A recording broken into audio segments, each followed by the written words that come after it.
what to do with my anger.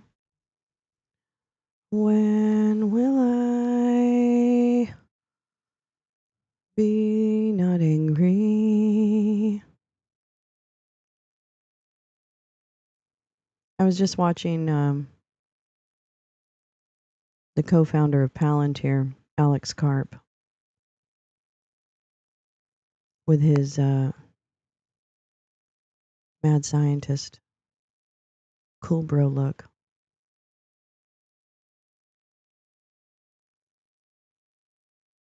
And this protester, I can play it. This protester started yelling at him that he's killing Palestinian children using his product, Palantir, enabling the genocide. And he is reacting in the way that bros react, which is to discount the person saying it and claim that they are unable to respond because the other person is just too whatever. And I just feel so betrayed. I really do. I feel, and that's so stupid, I know, but I feel very betrayed. I've talked about it before by Silicon Valley people.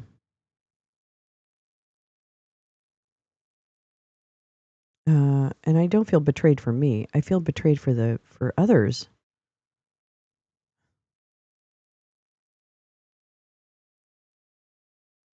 And I just don't know. I don't know what to do anymore. I don't know what to do.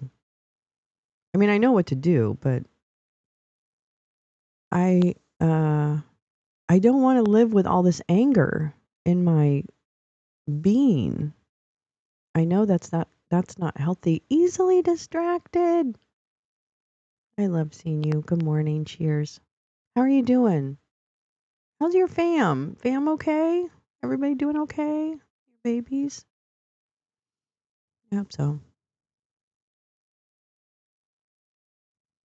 I don't know. I just I'm really like gobsmacked is the best word I can use.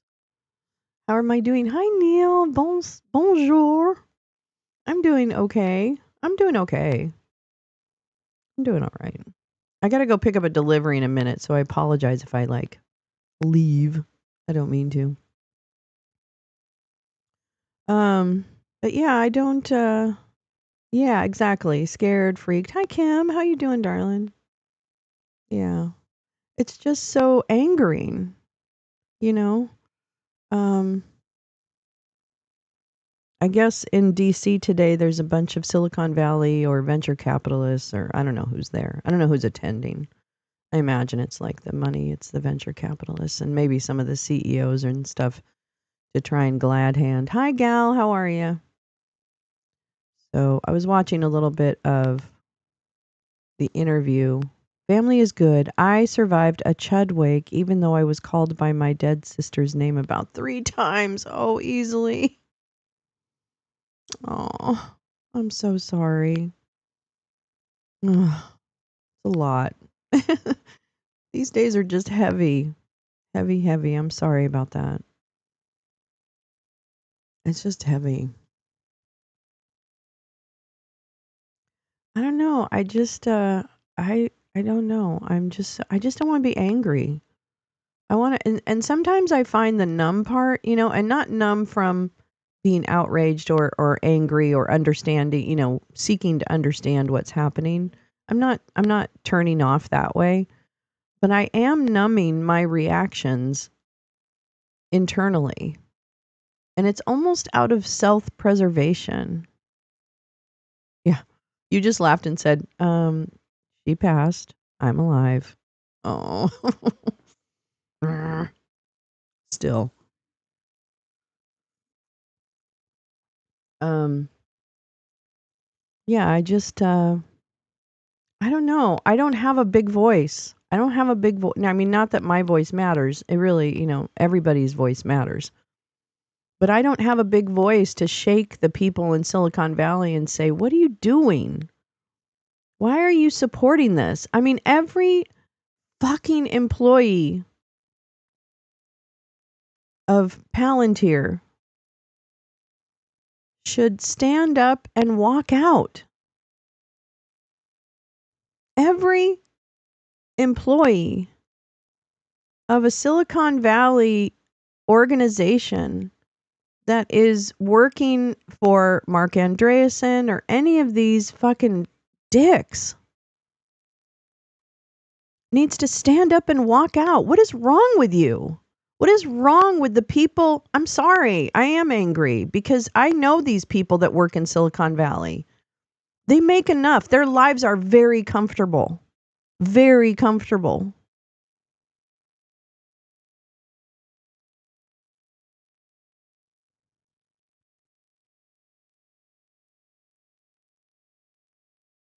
Get up and walk out.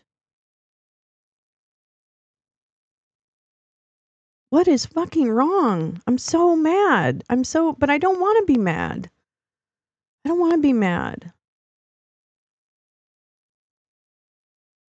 And I don't think, people like Alex Karp, that's who I was watching, the co-founder of Palantir, he's at this thing. I think Alex needs to know he's part of the problem. He doesn't think he is. He doesn't think he is. He thinks he's just a guy creating logical products for people to use. And he actually has deluded himself that his Palantir project, his product, isn't responsible for killing people in Palestine. That's Hamas. So yeah, Alex Karp is a Zionist, but whatever. I mean, shocker. More equally, he's also a craven capitalist pig who is benefiting off of the dead bodies of babies. And sitting there like a fucking billionaire or millionaire or whatever the fuck he is, with his, rumpled hair and his, slightly mad scientist vibe and, cool shoes.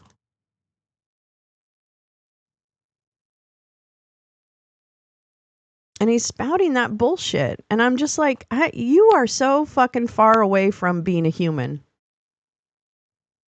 Like fucking acting like they're all the shit. No, you're not, dude. You're a fucking incel who figured out how to make money off the backs of a bunch of other people. That's who you are. And right now, you're a tyrant.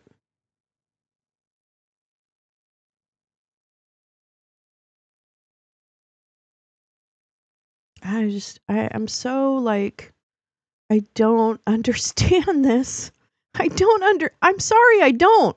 Okay, because I've been in a position where you work for people that are not, doing great things or some of the stuff they do isn't great. And you kind of scratch your head and go, well, why is that person that I usually admire not doing something that's great? And then eventually you get to the point where you cross a line or they cross a line where you can't really stand it. And that's when you leave. Or, like me, you get fired because you took a predator out of a school.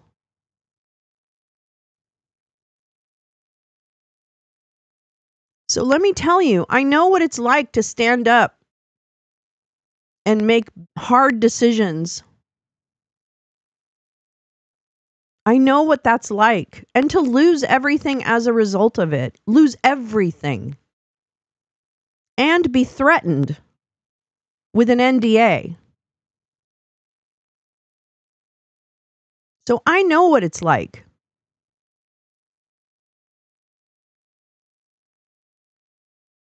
And what you do is you say, that's right, I'm out. Because no, I won't. I won't change. I won't approve. I won't do any of the things that you think for your own self-preservation you need me to do. I won't do them.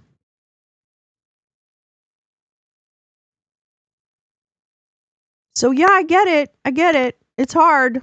It's real hard. You lose a lot. I lost a lot over and I lost a lot.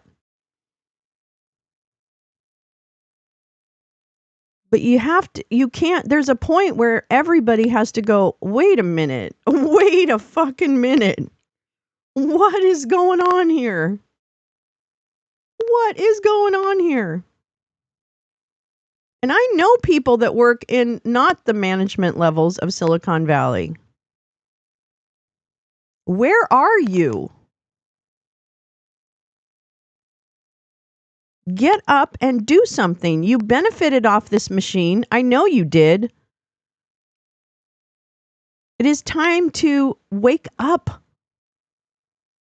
and walk out.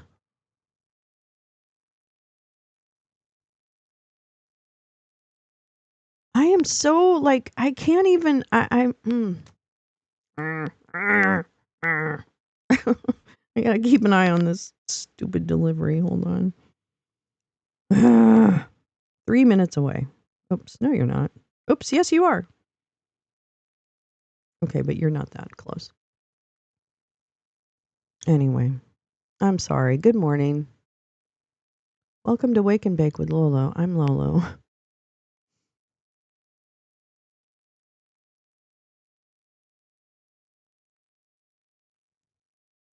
I think that at the end of the day, I don't know. I feel like I lost a lot of stuff over the last 5 or so years. I'm okay with it. I'm actually okay with losing a lot. And that's fine, but I'm just like, that's why I'm just like, this is what I do now. This is what I do. Like, this has taken the place of other things that I've lost. You know? I just I can't even fucking believe it. Like, I don't know, I just can't. Anyway. Neil was amazing. Both Neils. 2 Canadian Neils. Yeah, we have Neil was great giving us some insight into the Canadian elections and things on Monday Night Space. Was so grateful for that. Happy that I think they ended up with a minority government. Is that true, Neil, or any Canadian in the Badger? You're a giddy Badger. Okay, well that's got to be good. That's got to be good. Yeah, that's got to be good. The loudest chud ran from me. That really made me and my nephews laugh. They voted Harris. Oh, at least you had some kindred spirits there. That's nice. Yes, minority. Okay, that's what I thought. That's what I thought. Yeah. Sorry guys. Good morning. I better check on this. Okay, I think I'm gonna play something while I go grab whatever I'm grabbing. Oh my god. Actually, you know what I'll show you? I'll show you the Palantir CEO while I'm gone. Was the article Gal read on the space from NYT about the police state EOS? Yes, and I think or EOS, sorry, EOS. I think I posted that article on Twitter. Okay, let me see what's going on. I got to time this all so very perfectly. Okay. Okay, BRB. Ow. Okay. Oh shit. Okay. God damn it. Hold on. I'm not fast enough. Okay, I'm sorry. You've got to watch Palantir, guy. I apologize. Wars lead to innocent deaths. What do you know that a few has put a time limit? Oh no, not that good. Academic and target more efficiently, target more accurately, use actual devices that currently who disagree with being shouted at. If the argument was as simple and by the way, here we go. And it's not. He gets yelled at. Oh fucking hell! I gotta go. Economy as well. The concept of Western values that you wrote about in your book evolved since last year's Silicon Valley, but also since the release of your book. Well, first of all, congratulations on many accomplishments. And when you first started this forum, it was like in a small room that you could fit 5 people in, and now you have everyone who should be here, and as far as I can tell, everyone in DC talking about He it. wanted to say And, anyone who's everyone or something. yeah, so I'm delighted to be here, and we've known each other for a long time. And so first of all, I wrote this book, which The Technological Republic. The biggest surprise, honestly, is that anyone read it. And then it was a #1 bestseller. And the basic way the book market works in this country is you write. It's like a little bit like yoga versus taekwondo. It's like in yoga, it doesn't really work, but you feel good about feeling good, and you don't really know what you learned, and you go once in a while, and somebody famous said do it, and that's how you sell one kind of book. And the other book is like taekwondo. You get lots of belts, and it doesn't really work. And if you get in a real fight, you get your ass kicked. And that's how you sell a book. And we had neither, and it's a real book. And there's and it's not, by the way, like by Palantir, although obviously that's the logical conclusion of everything. And then to top everything else off, it's kind of intellectually erudite. And the central thesis is the obvious truth that Western society, defined by meritocracy, rule of law, and honestly, mostly by competence, is superior, and that very few societies are willing to have a plan of any kind where they could be around in like 100, let alone 1,000 years. And then there's a lot of discussion of how you could organize something so it's actually highly competent, so meritocracy, and then kind of unique structures of what we do, at least at Palantir, which is low hierarchy, low title, high competence, some stuff actually stolen from the SAS and from German military Auftrag, so you get a mission and then you have a lot of authority there, and considering a lot of the world is kind of powered by Palantir-shaped things and ex-Palantirians.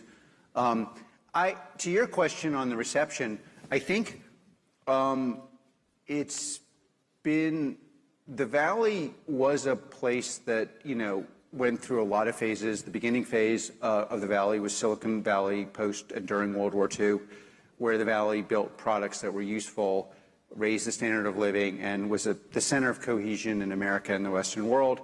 And then at some point, there was the whole consumer internet where people figured out that a few people get wealthy, and if you said platitudes that were obviously stupid, you could. You're getting wealthy off of killing Palestinians. With Palantir kills Palestinians with their AI and technology. Oh. You're killing my family in Palestine. Yeah. And What kind of person are you?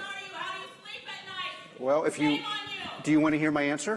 Sure, go ahead. Okay. So, I think the primary cause of death to Palestinians. That's not funny. Okay. Do you want to hear the answer, or do you want to yell? For no reason. Well, you don't want to hear an answer? I want to hear Obviously. So the primary source of death in Palestine is the fact that Hamas has realized that there are millions and millions of useful idiots that will. using that excuse. This is why you don't get a platform to speak. Because you are killing my people and you're justifying it because of Hamas or anyone else.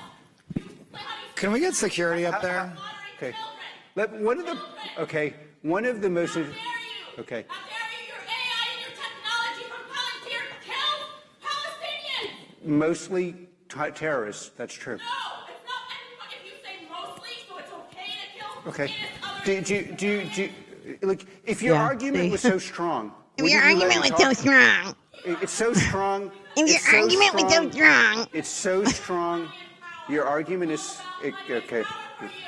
That's. Thank you for. Anyone else who supports this technology and AI to kill Palestinians.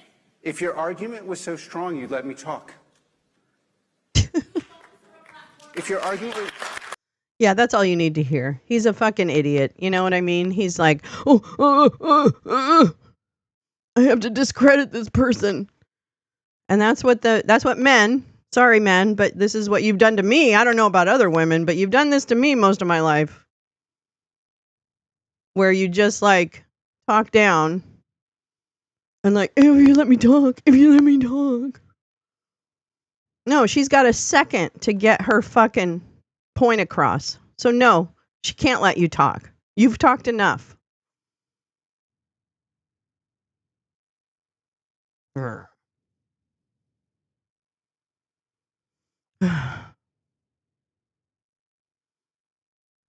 Libs have 169 seats, short of majority. NDP won 7, Green 1. Maybe I would hope they can work together. I would think NDP and Libs would come together, but is that like not the thing?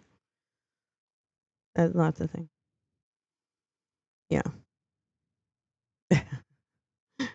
Could be excellent, even though I get no chance to talk. I could have a really good. It costs like millions of dollars to have hair that messy. Hi, Muskie. How are you? I'm sorry. I'm so angry. Maybe this is why I'm single. This might be why I'm single. I don't know. I'm starting to think my obsession with politics might be getting in the way of a booty call here and there.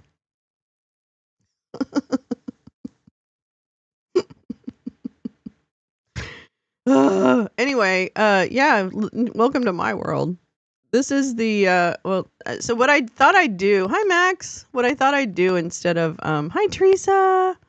NDP plus liberals is common. The NDP has no affinity. Yeah, of course. That would make sense. Yeah, that would make sense. I just hope they do work together. I don't know. I'm assuming that they do. So welcome to this, the plan. I'm going to do a different thing because what I noticed is that I would use these pages to go ahead and plan the wake and bakes. But then every time I tried to do it, they would switch which day shit happens.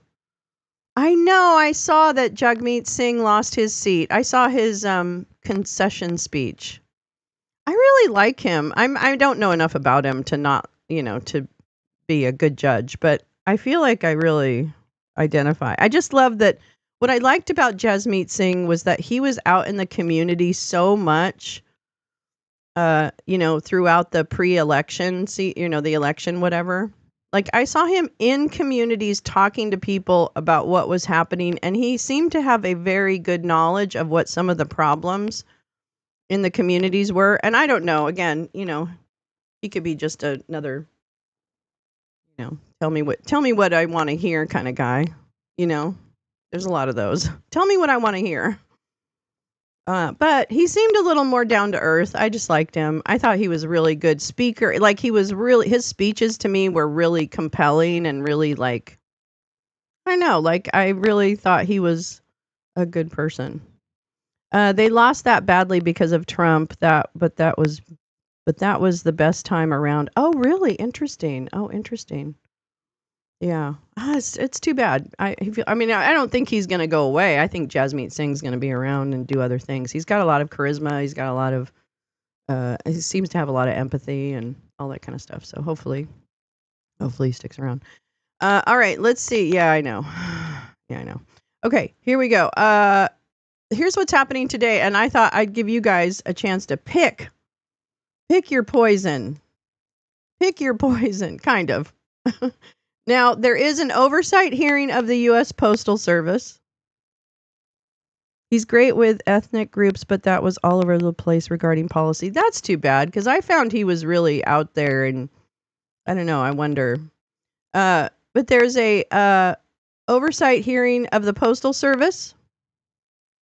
There is a oversight hearing on federal water and hydropower development. This one I was going to watch, the need for an authorized State Department. I don't really know what that means. What does that mean? James Jeffrey, David Hale. What is this?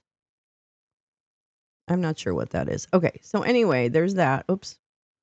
That's the Senate. Okay. There is some markups, which could be taking a while. The VA's examining VA mental health policies. The DOE, no, that's the Department of Energy Loan Guarantee Program. That looks boring. There is some, I don't know if these are going to be any good, these markup sessions. I mean, they're kind of tiresome, but they are really important. Wait a minute. Here we go.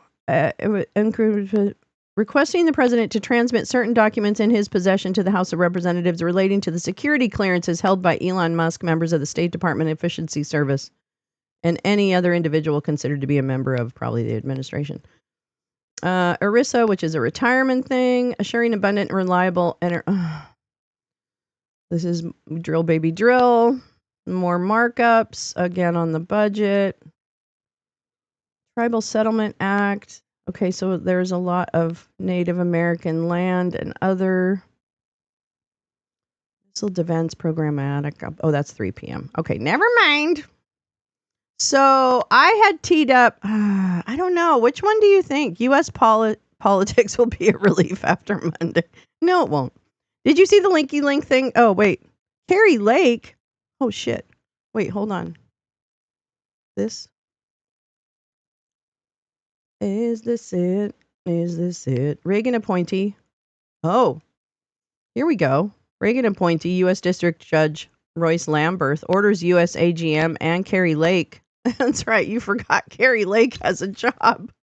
I bet you forgot Carrie Lake has a job. I bet you did. I bet you did.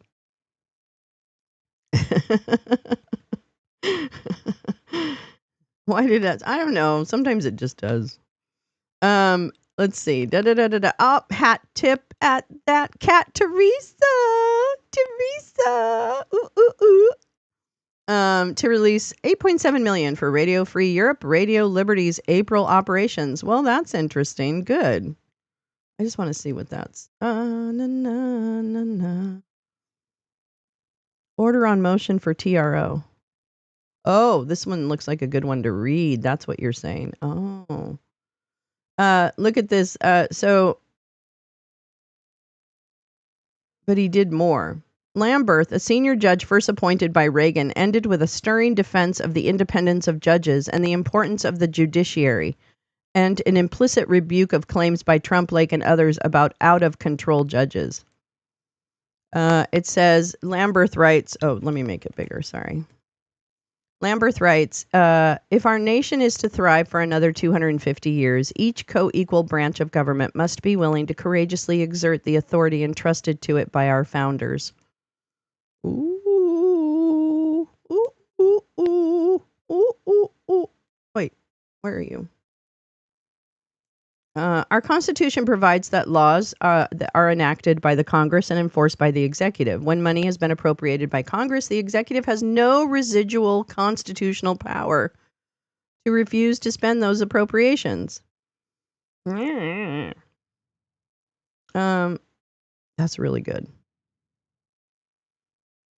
You know, I just think the courts are really standing in the breach. I mean, I think that's really accurate. I just don't know. Yeah, I know, right? There are some incredible civics lessons. Do you think the whole thing? Should I read the whole EO or just that? Or not EO? Oh my God, the whole order. I'm so stupid.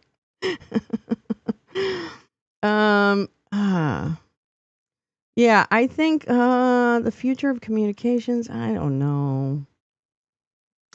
Who's at this postal service? See, now I want to know who's at it.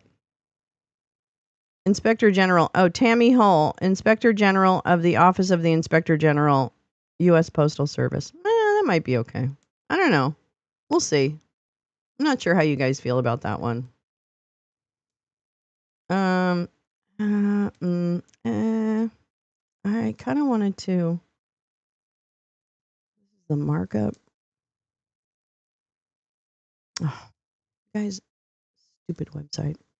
Yeah, I'm not sure. I guess we'll start. Oh, page 7, the discussion starts. Okay, awesome. Hold on. Hold on, hold on, hold on. Oh, why does it do that? Twice, why? Twice, why? Page 7. Page 7, 7. La la. La la la la la. La la la la la. La la la la la la la. Okay, let's read this. Yeah. Some incredible. Okay, blah, blah, blah. We did get lucky. It's a lot to worry about 2 countries. I know. The judge calls out coercive scheme to get agencies to bend to their will. Interesting. On April 22nd, RFFRL filed a motion for preliminary injunction seeking an order from defendants to commit funding to Radio Free Europe, Radio Liberty through September 30th, 2025 via a grant agreement.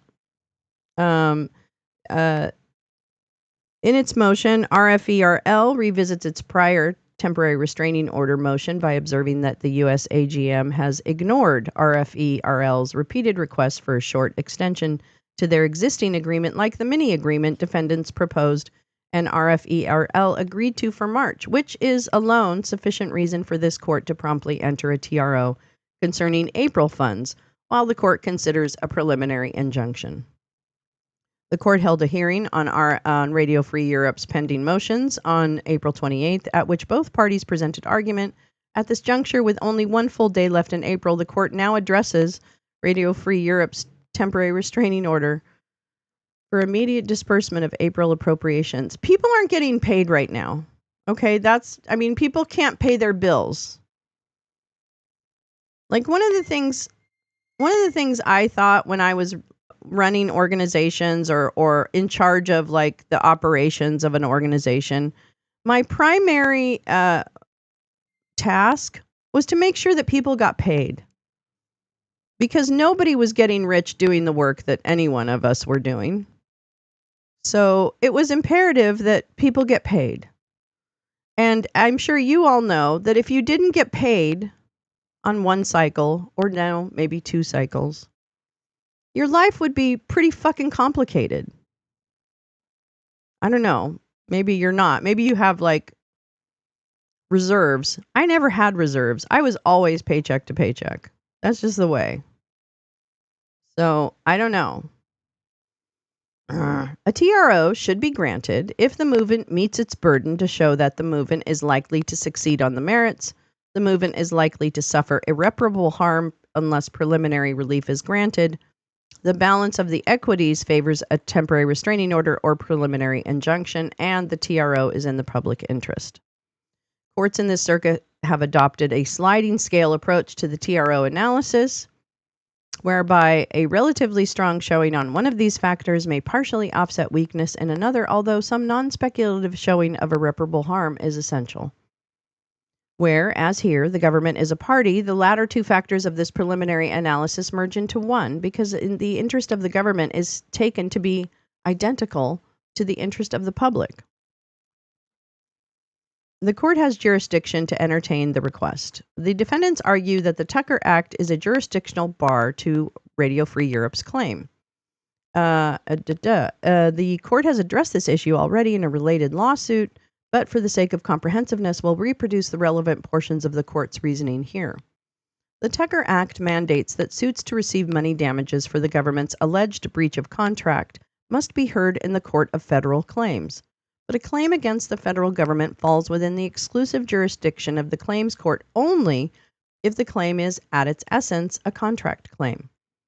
Whether a claim is at its essence contractual for the Tucker Act depends on both on the source of the rights upon which the plaintiff bases its claims and upon the type of relief sought. Here, the Tucker Act does not divest this court of jurisdiction because the source of Radio Free Europe's rights is not rooted in any grant agreement with US AGM, but rather 2 statutory schemes: the International Broadcasting Act and the continuing resolutions to the 2024 Consolidated Appropriations Act. The International Broadcasting Act instructs US AGM to provide grants on an annual basis to Radio Free Europe as a vehicle for dispensing congressionally appropriated funds.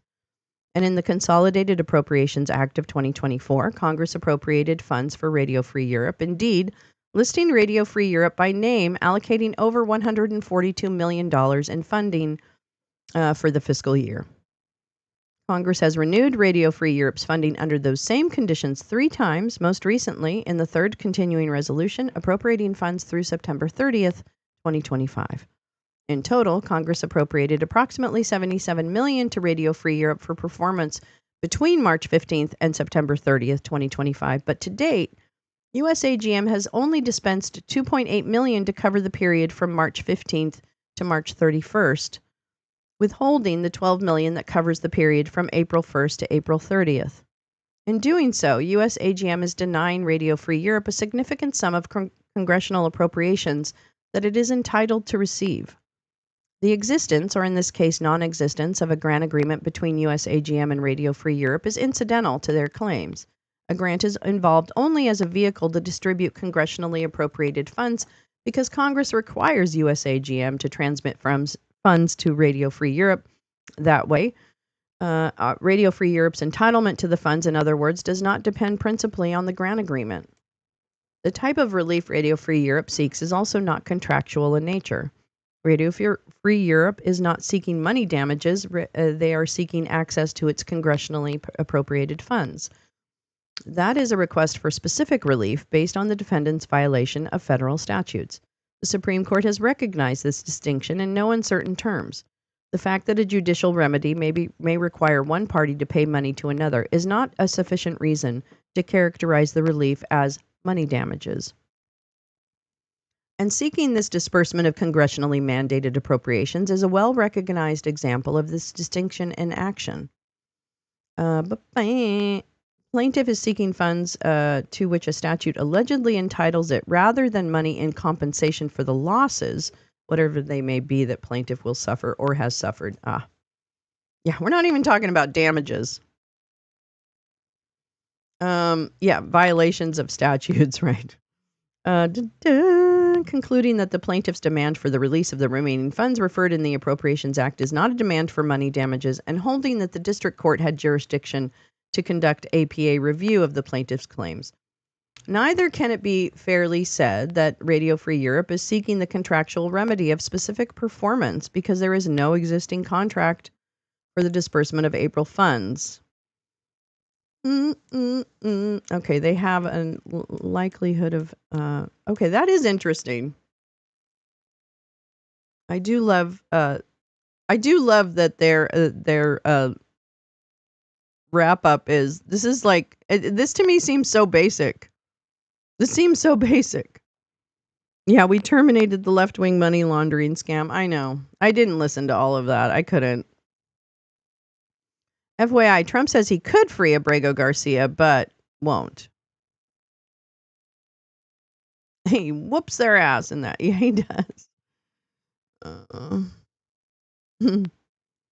I really hate everybody in the government. Oh my God. Okay. I don't know. I don't even know. Oh, it gets better? Oh, I'm sorry. Should I keep going? I'm sorry. I just kind of lost my mojo on this one. Oops. Hold on. Oh shit. Hold on. I can't find it. Where are you? Where are you? Oh, there you are. This is the State Department one.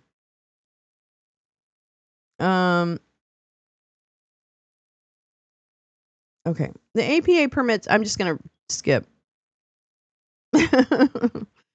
Well, I'm just like, no, don't go to trouble. Don't go to any trouble. I can go. I'm not awake yet.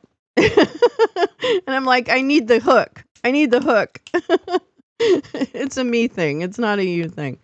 Okay. The APA permits judicial review of final agency action. To constitute final agency action, the action must mark the consummation of the agency's decision-making process, and it must be one by which rights or obligations have been determined or from which legal consequences will flow. Courts are to interpret the finality requirement in a flexible and pragmatic way. In that vein, at some point, administrative delay amounts to a refusal to act with a sufficiently finality and ripeness to permit judicial review. Here, the final agency action that Radio Free Europe challenges is USAGM's refusal to enter a 1-month extension of the prior grant agreement as a vehicle to disperse $12 million in congressionally appropriated funds for April 1 to 30th. Some estimates suggest that up to 8 million people could starve as a result of termination of USAID. I would not be shocked to hear that number, unfortunately. Well, and let's just say that it's not just the food. Those programs where they thought was all a bunch of bullshit, like the programs where they were like, oh, that's so dumb, we're helping trans activists and wherever. Those are keeping people alive. Those programs actually help prevent violence in the community. And I know that it may be, not too, not too popular, but at the same time, it's people are going to be killed because they're gay or trans or women, or that's what some of those stupid programs that everybody in the administration complains about. So it's not only people dying from hunger, but it's violence. It's increased violence around the world. I mean, it's not, like, it wasn't just like, oh, this is nice to do. It wasn't nice to do. Hi, Jay. How are you? Oh, rice and beans. Yum, yum, yum. Rice and beans sounds so good.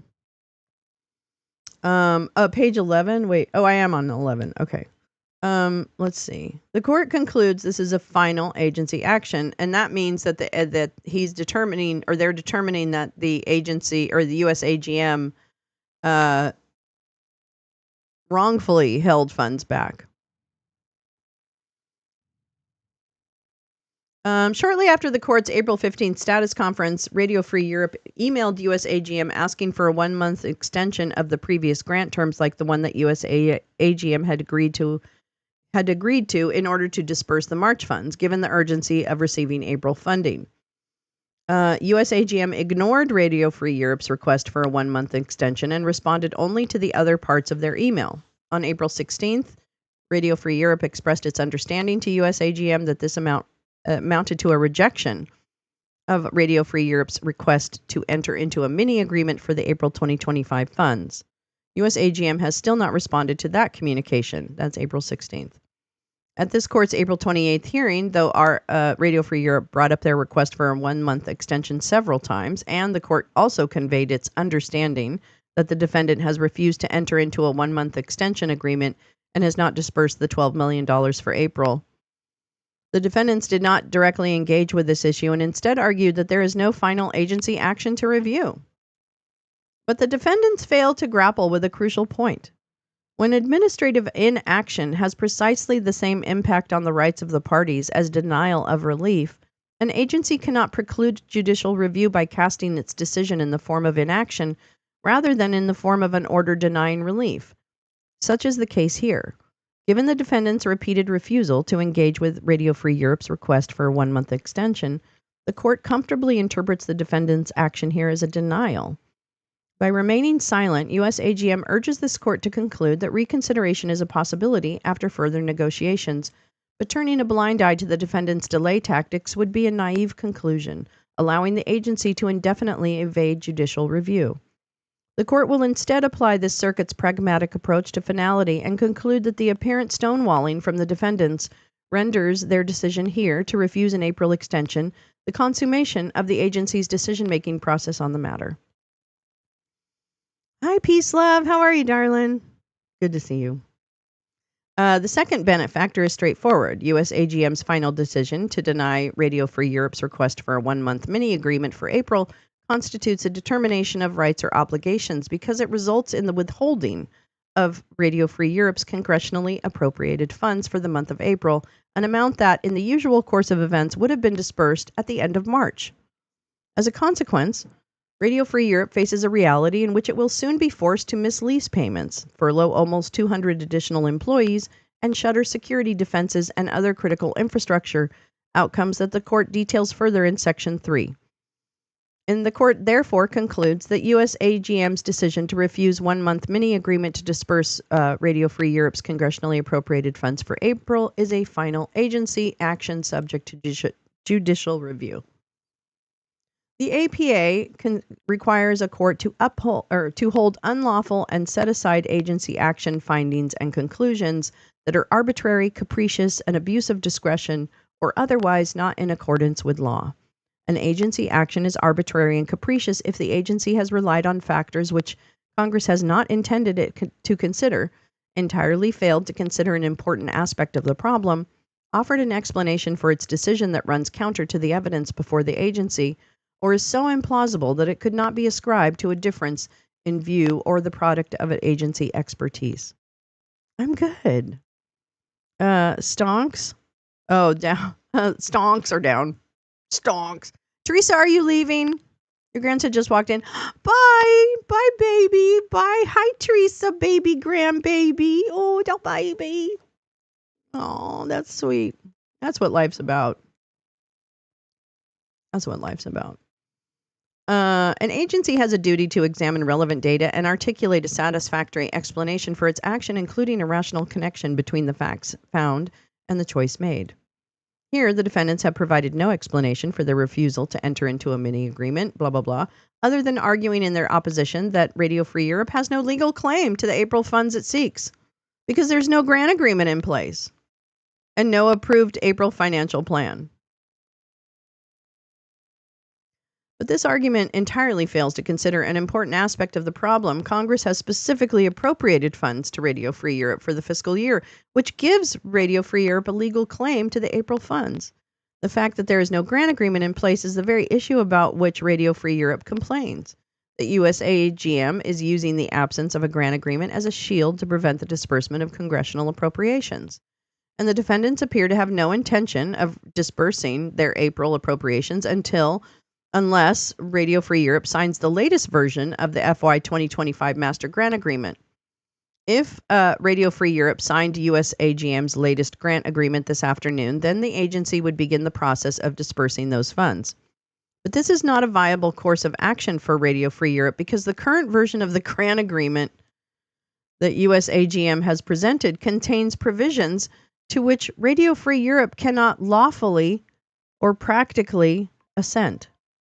For example, it includes a provision that would allow USAGM to determine the membership of Radio Free Europe's board, an authority that Congress specifically repealed. Yes, they're signed illegal grant agreements. Okay. In short, Radio Free Europe cannot sign the agreement in its current form. Against this backdrop, where Radio Free Europe has been appropriated funds by Congress, typically dispersed on a monthly basis, and USAGM has radically changed the grant agreement that governs the disbursement of funds well after the fiscal year has begun, it is arbitrary and capricious for USAGM to refuse to enter a 1-month funding extension to obligate Radio Free Europe's April appropriations. Listen, the bottom line is if they gave that money for the year, you got to give that fucking money. And I'm going to tell you right now, Radio Free Europe has a business plan. They have requests. I'm sure there's documentation for all of the money. There's an evaluation plan for all of the money they receive. There's probably monitoring on all the money they receive. This is such a boondoggle. People are being so lied to about the way these agreements work. It is unfathomable to me that people are so fucking stupid that they don't think that all of these programs have agreements and details and business plans and far more than corporations do. Far more. This is so, this insurgency cannot stand. Oh, I don't know if I can go much longer. I don't know if I can read this. I don't know if I can do any of this today. I don't know where this fits, where I fit. Yeah.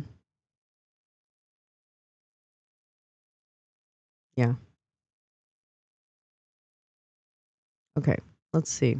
Moreover, USAGM refused to enter into a bridge agreement without any apparent consideration of the reliance interests at stake. When an agency changes course as USAGM here, it must be cognizant that long-standing policies may have engendered serious reliance interests that must be taken into account. Here, Radio Free Europe has for decades relied on timely monthly disbursement of its congressionally appropriated funds from USAGM. And since 2011, USAGM and Radio Free Europe have been operating off the same version of a master grant agreement. God damn it. Working off this template, the parties fully negotiated an FY25 master grant agreement back in February, which AGM told Radio Free Europe to sign, but which USAGM never countersigned thereafter. Then, USAGM abruptly changed course. They presented a radically different grant agreement in the middle of April, with hardly any time for a meaningful negotiation to take place, since Radio Free Europe is up against the clock as its funding quickly runs out. By refusing to enter into a 1-month extension to keep RFE afloat, in the midst of an unprecedented course of action, U.S. AGM has failed to consider Radio Free Europe's reliance interests, rendering its action arbitrary and capricious. It appears to the court, based on the defendant's unexplained refusal to throw Radio Free Europe a lifeline while negotiations could meaningfully take place, the defendants are trying to strong-arm Radio Free Europe into signing the latest version of the Master Grant Agreement, insisting that Radio Free Europe has the ability to put to an end any irreparable harm it alleges at any point by signing the U.S. AGM's latest grant agreement. This course of action upends the long-standing relationship between the parties. And see, this is my problem. Okay, there is, apparently, it doesn't matter about a relationship between parties, okay? That doesn't matter. We have to stop expecting that to fucking matter. Because the people on the other side of this are 100% evil and only in it for their own benefit at the expense of others. Period. Oh, I'm talking, you know what? I'm not even going to talk about the chuds anymore. I want to talk about the complicit. I want to talk about the employees that are sitting in Silicon Valley firms right now. I want to talk to the people who work for Mark Andreessen at his venture capital firm on Sand Hill Road in Palo Alto. Get up and walk out. NVIDIA, I know you guys. Get up and walk out. If your CEO is in Washington kissing motherfucking ass, get up and walk out. Apple, get up and walk out. What the fuck is wrong with you people?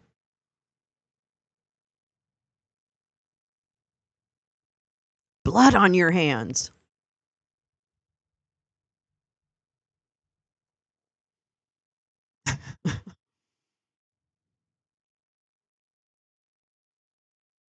Jeff Dean, you were nice when I confronted you back when. What do we do now, Jeff? Hey, Jeff Dean. Hey, Alan Eustace.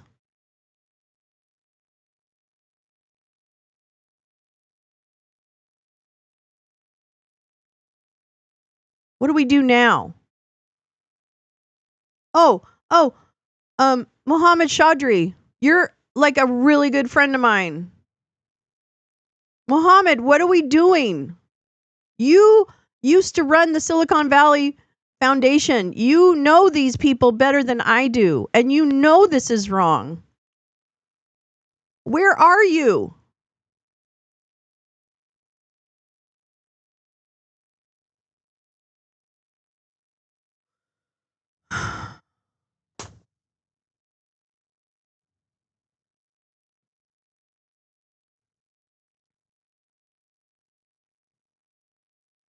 People with loud voices need to use them. If you benefited from this news cycle in the last 2 years and now you have a platform, why aren't you using it? What is wrong with you? I would kill for some of the levels of platform that some of these assholes have. I would kill for that reach. Because that could be so helpful right now.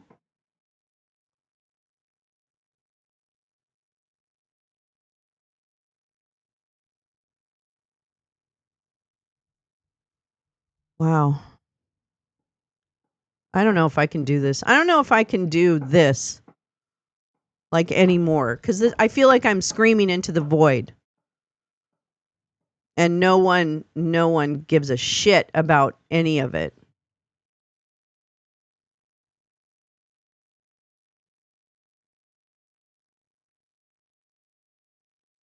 You know, if you have a big platform, I don't know what the fuck you're doing. I don't know why you're not using it. Or you think you might be. I don't know what you're doing. If I was in Washington, D.C. today, I'd be at that Hill and Valley Forum.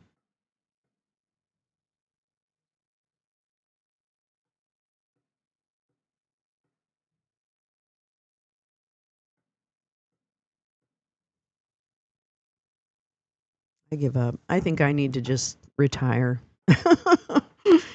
Just go out on the street. All right, I can't read this anymore. I'm sorry. You know what? I'll link it in the thing. You guys can watch it then. It doesn't matter. It doesn't matter. Nothing matters. All right, let's see what the Senate. I think the Senate is just doing a bunch of things today. Let's see. That's the amend the NRL. Okay, so here we go. Here we go. I'm reading about the World Liberty Trump crypto scam. How do they get away with that? They fire everybody that would do anything about it. They find the people who will be complicit in the SEC and then fire all the rest of them. Right? I don't know, Jim. I don't know. I don't get it. I don't get it myself. All right. Here we go. To include whatever. Business meeting for nominations. Anti-Semitism. In relation to pensions. I don't know what that means, actually. Environment and Public Works. I think these are all. Oh, they're making daylight savings time permanent. I know. It's not in it today. You're right. You're right. But I'm going to put on something and then I'll smoke some weed and do whatever. But let's find something here. Let's see. Are they doing the... no, that's not it. Oh, I don't want that either. Let's see if we can go back. This is something.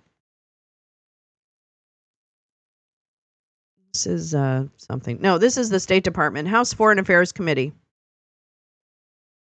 Yeah, permanent DST. Yeah. I don't even know. I scream as loud as I can, but my little channel has a little voice and probably doesn't do anything. Makes me.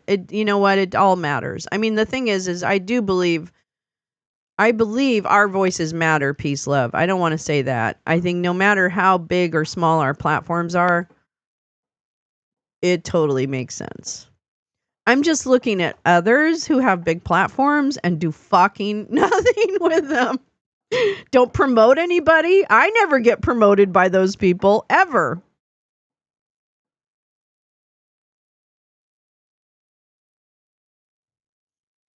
Okay. Anyways, here we go.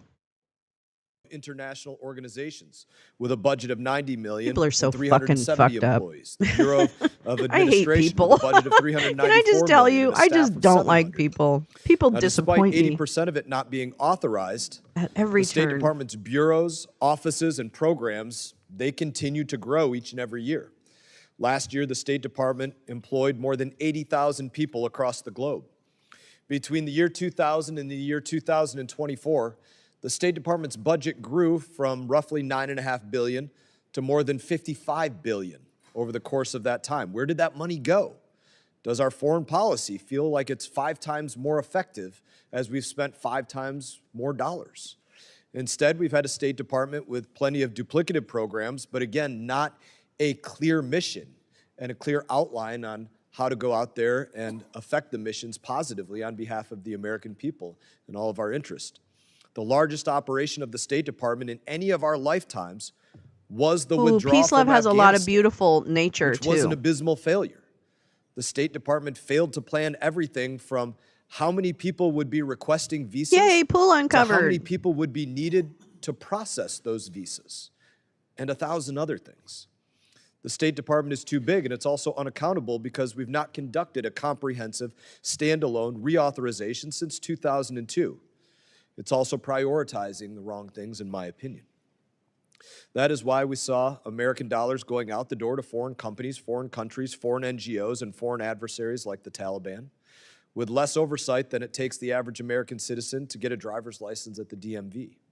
Don't take my word for it.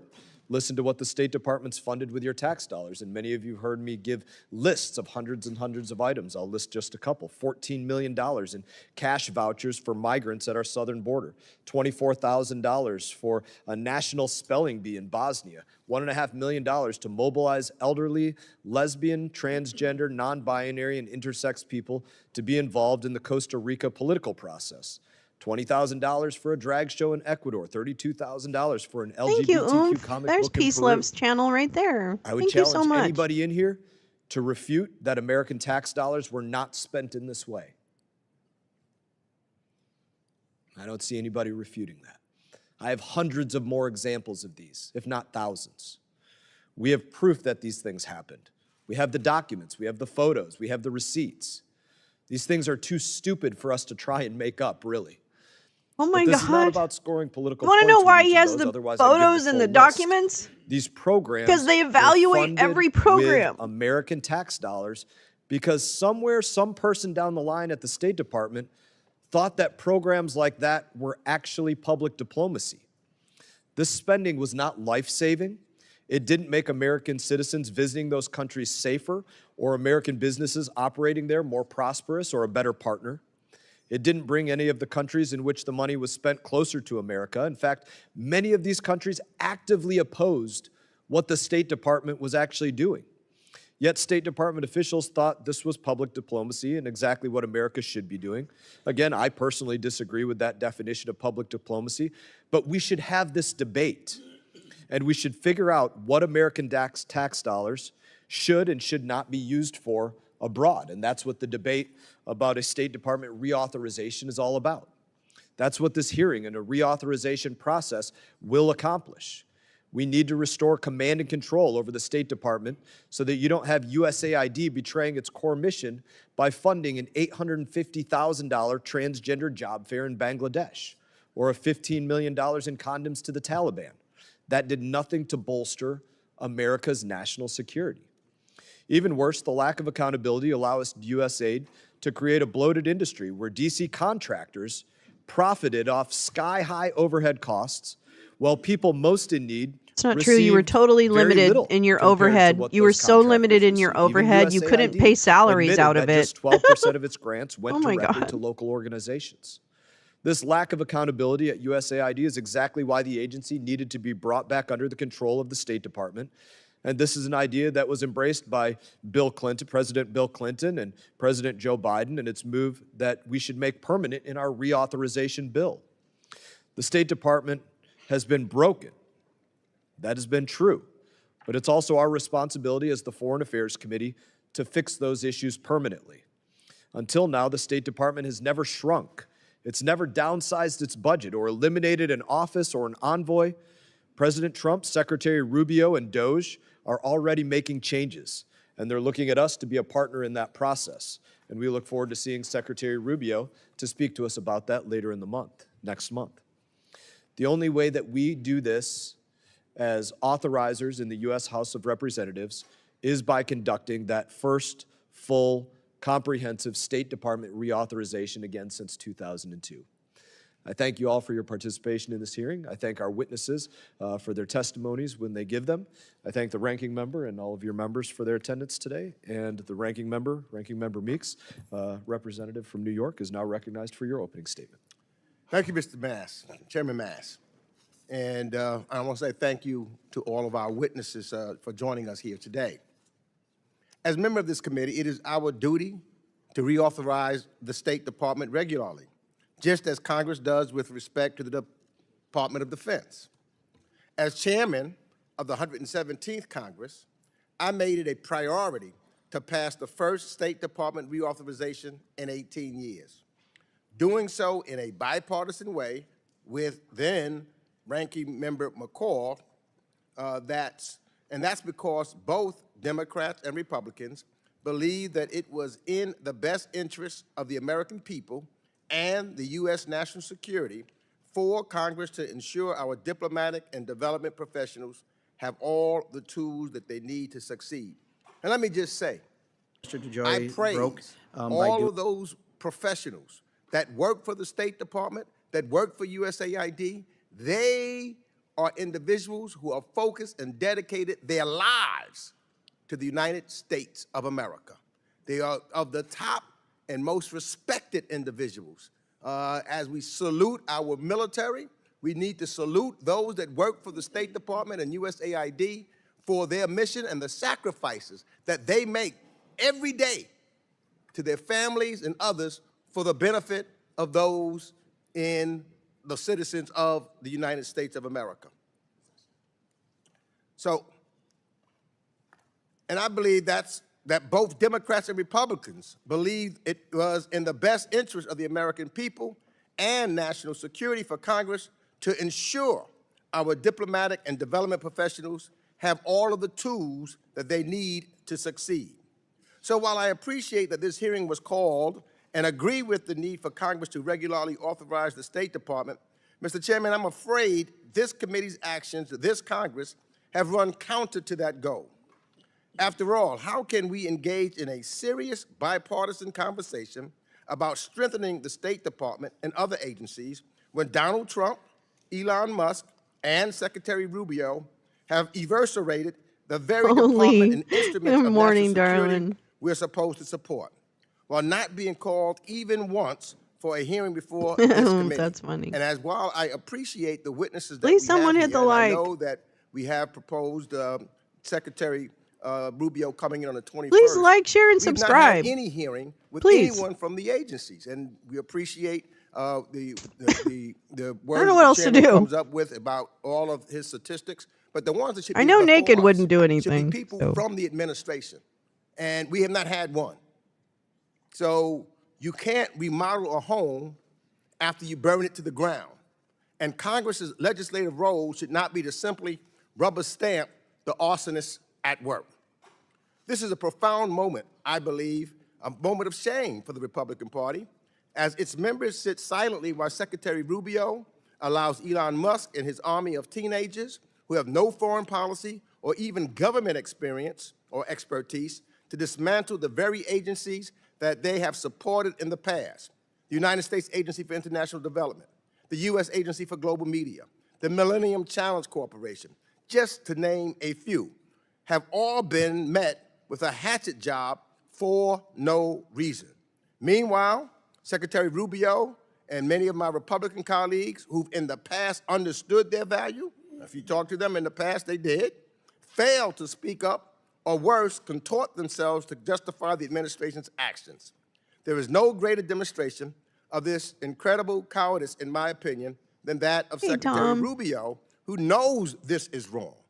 Listen to his words when he was in the Senate, and listen to it now. You would not think it's the same individual. He knows it's wrong, but would rather sit atop a kingdom of ash than defend the work he once praised. I had hoped that Secretary Rubio would at least try to protect the Department of USAID and their workforces who've dedicated their lives to serving the American people. Instead, he stood by while Musk and Morocco and Doge illegally gutted USAID, a statutory agency, and condemned millions of people around the world to disease, starvation, and death by slashing foreign assistance, forfeiting I US wish someone global would actually leadership in the talk about process. what those other programs See, do. I'm out of time and almost out of time, but I would just The end this daylight with this savings paragraph. time The is part of this wanton hearing in the destruction Commerce didn't in the end Senate. with It's a bill USAID markup. or Pete Morocco's exit. Most recently, Secretary Rubio gave this committee just 25 minutes before announcing a sweeping dismantling of our soft power tools in the name of state reauthorization. And with that, I yield back the balance of my time. Thank you, Ranking Member Meeks. Other members of the committee are reminding that opening statements may be submitted for the record. We are pleased to have a distinguished panel of witnesses before us today on this important topic. The Honorable James F. Jeffrey, retired career Foreign Service Officer at the U.S. Department of State. The Honorable David Hale, former Undersecretary for Political Affairs at the U.S. Department of State. And the Honorable Uzra Zaya, President and CEO of Human Rights First. This committee recognizes the importance of the issues before us, and we're grateful to have you all speak with us today. Your full statements will be made a part of the record, and I'll ask each of you to keep your spoken remarks to 5 minutes in order to allow time for members' questions. And I now recognize Ambassador Jeffrey for his opening statement.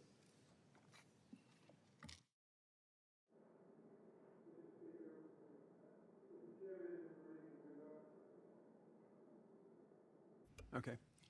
Mr. Chairman, Mr. Ranking Member, I appreciate deeply the opportunity to address this committee on such an important issue. To save state, we must prioritize national security objectives, consolidate state operations, and empower regional bureaus.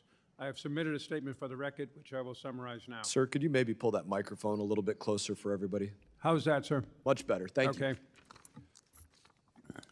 But first, let me express my admiration for my former State Department colleagues who, as Representative Meeks noted, serve our country with the same dedication I saw with my soldiers 50 years ago. Unfortunately, their success is hampered by structural problems in the State Department, which has drifted over multiple administrations from its core mission, the relentless, rigorous pursuit of national interests. For example, Congress tasked state to develop strategic plans to be consistent with overall administration policy. Here is the framework chart for state's latest plan from 2022. By then, the Biden and earlier Trump administrations had made clear that great power competition was our most important objective. Yet the State Department plan has lead allies and partners to address shared challenges and competitors, prevent, deter, and resolve conflicts as only one of 19 objectives under 5 goals, listed as the 4th of 5 under the goal of global challenges. Obviously, Secretary Blinken and other secretaries devote almost all of their time to national security. But formal plans have consequences, and this mishmash of objectives dulls states' focus. Another example, the 2024 report by the Commission on the National Defense Strategy noted that, compared to DoD and the intelligence They're not, community, Haggard.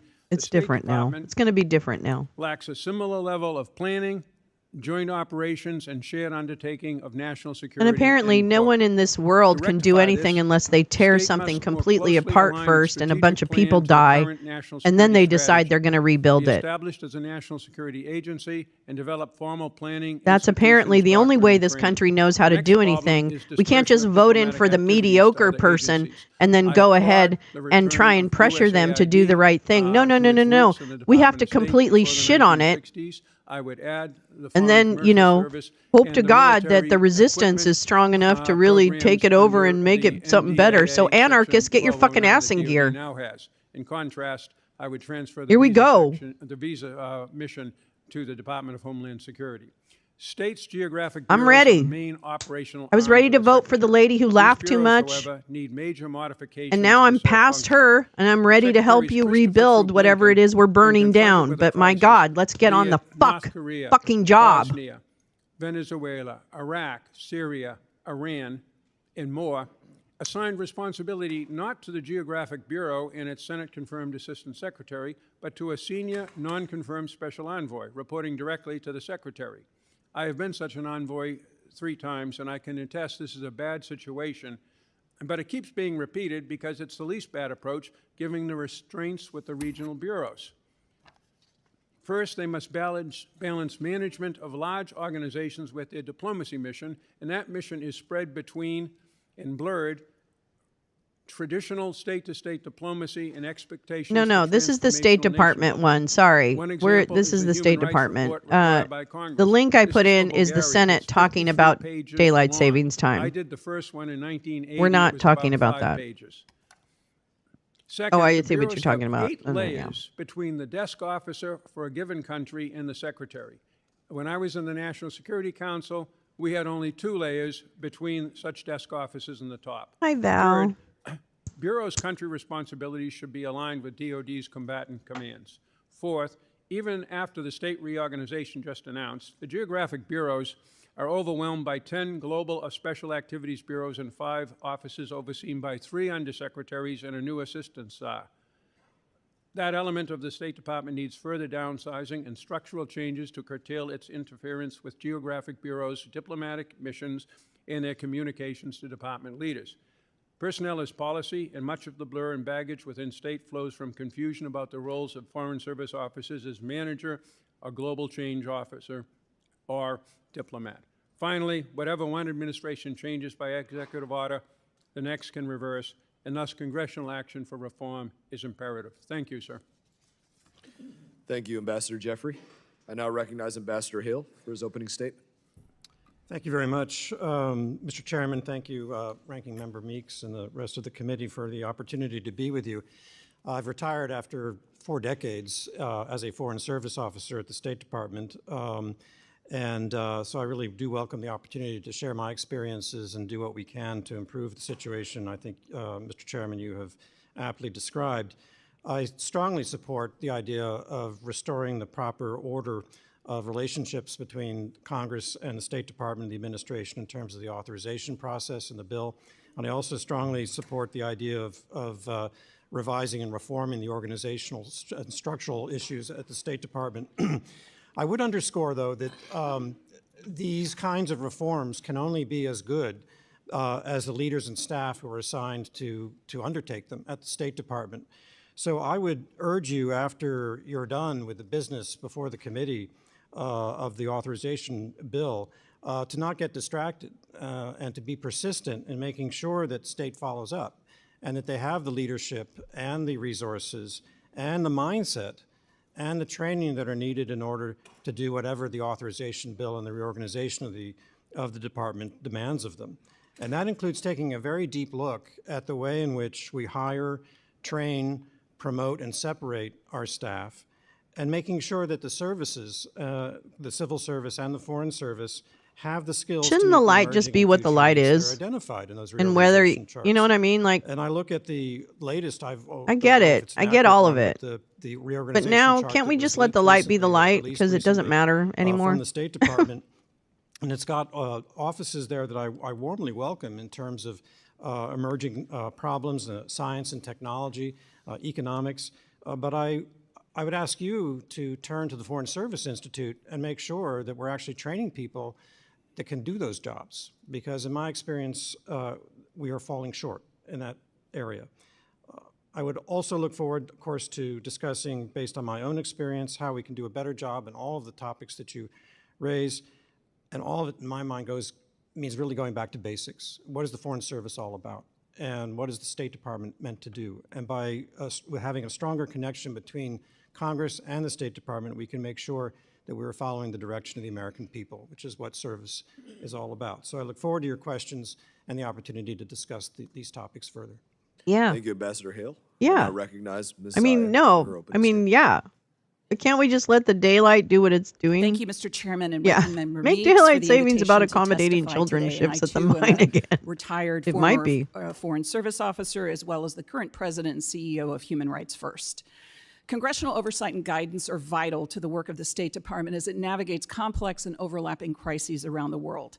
State authorization can and should rebuild bipartisan consensus around the imperative for cost-effective diplomacy and foreign assistance that sustains U.S. human rights and humanitarian leadership and enhances American security, prosperity, and well-being. In that bipartisan spirit, I'd like to underscore 3 key points. First, investing in U.S. human rights and humanitarian leadership makes Americans safer and more secure from autocratic overreach and transnational threats.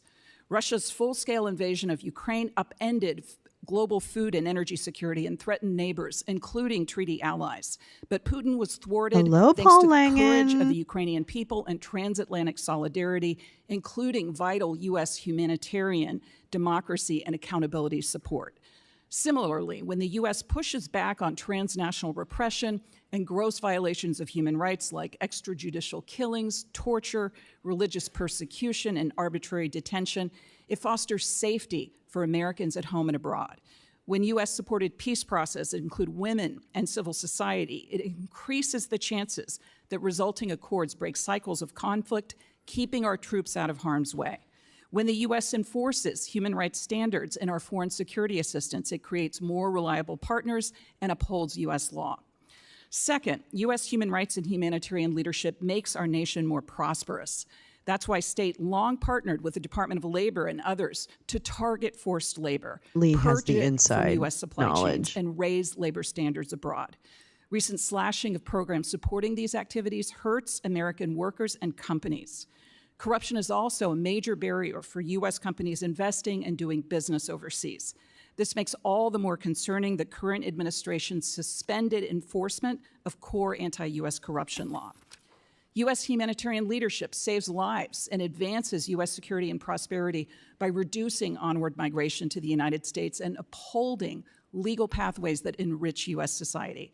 State Department advocacy for shared responsibility on migration in our hemisphere helped nearly 2 million Venezuelan refugees find protection in Colombia and expanded asylum access in countries like Costa Rica and Mexico.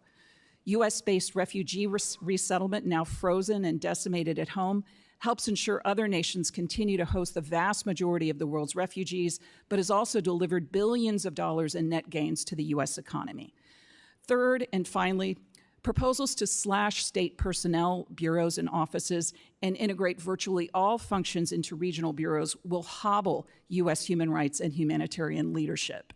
With due respect to my former colleagues, over my 3 decades at state, I often saw regional bureaus shy away from difficult conversations or actions on human rights, even with U.S. adversaries. That's why Congress created an Assistant Secretary for Human Rights and Humanitarian Affairs and the DRL Bureau, now being stripped of its policy role, programs, and much of its personnel after decades of bipartisan support holding the world's worst regimes to account, rallying Democratic partners, and providing life-saving support to thousands of human rights defenders worldwide. Meanwhile, elimination of the Conflict Stabilization Bureau and offices of Global Criminal Justice and Global Women's Issues will shutter negotiation support that helped push ceasefire agreements over the finish line, and accountability efforts for the world's worst human rights violators, and curtail U.S. leadership combating gender-based violence globally. These cuts also erase department leads on bipartisan legislation to modernize U.S. foreign policy, such as the Global Fragility Act and the Women, Peace, and Security Act. Vague consolidation plans combined with an unexplained 15% cut in domestic state personnel and dissolution of USAID also bode poorly for effectiveness. Consolidation of the Office of Trafficking in Persons into the Bureau of Population, Refugees, and Migration ignores JTIP's statutory mandate and leadership implementing the Uyghur Forced Labor Prevention Act. Absorption of complex USAID disaster and other operations into an attenuated PRM bureau is a recipe for failure. Oversight should ensure consolidation is not a cover for collapsing U.S. humanitarian and development leadership as we know it. Lady, I would urge you to raise the concerns I've shared today with the current administration before its plan becomes a fait accompli. And I also encourage you to seek the views of subject matter experts and international civil society leaders. They will remember if the United States was on their side. I thank each of you for your opening statements. I'm now going to move to questioning. I'm going to begin with Chairman Emeritus McCall.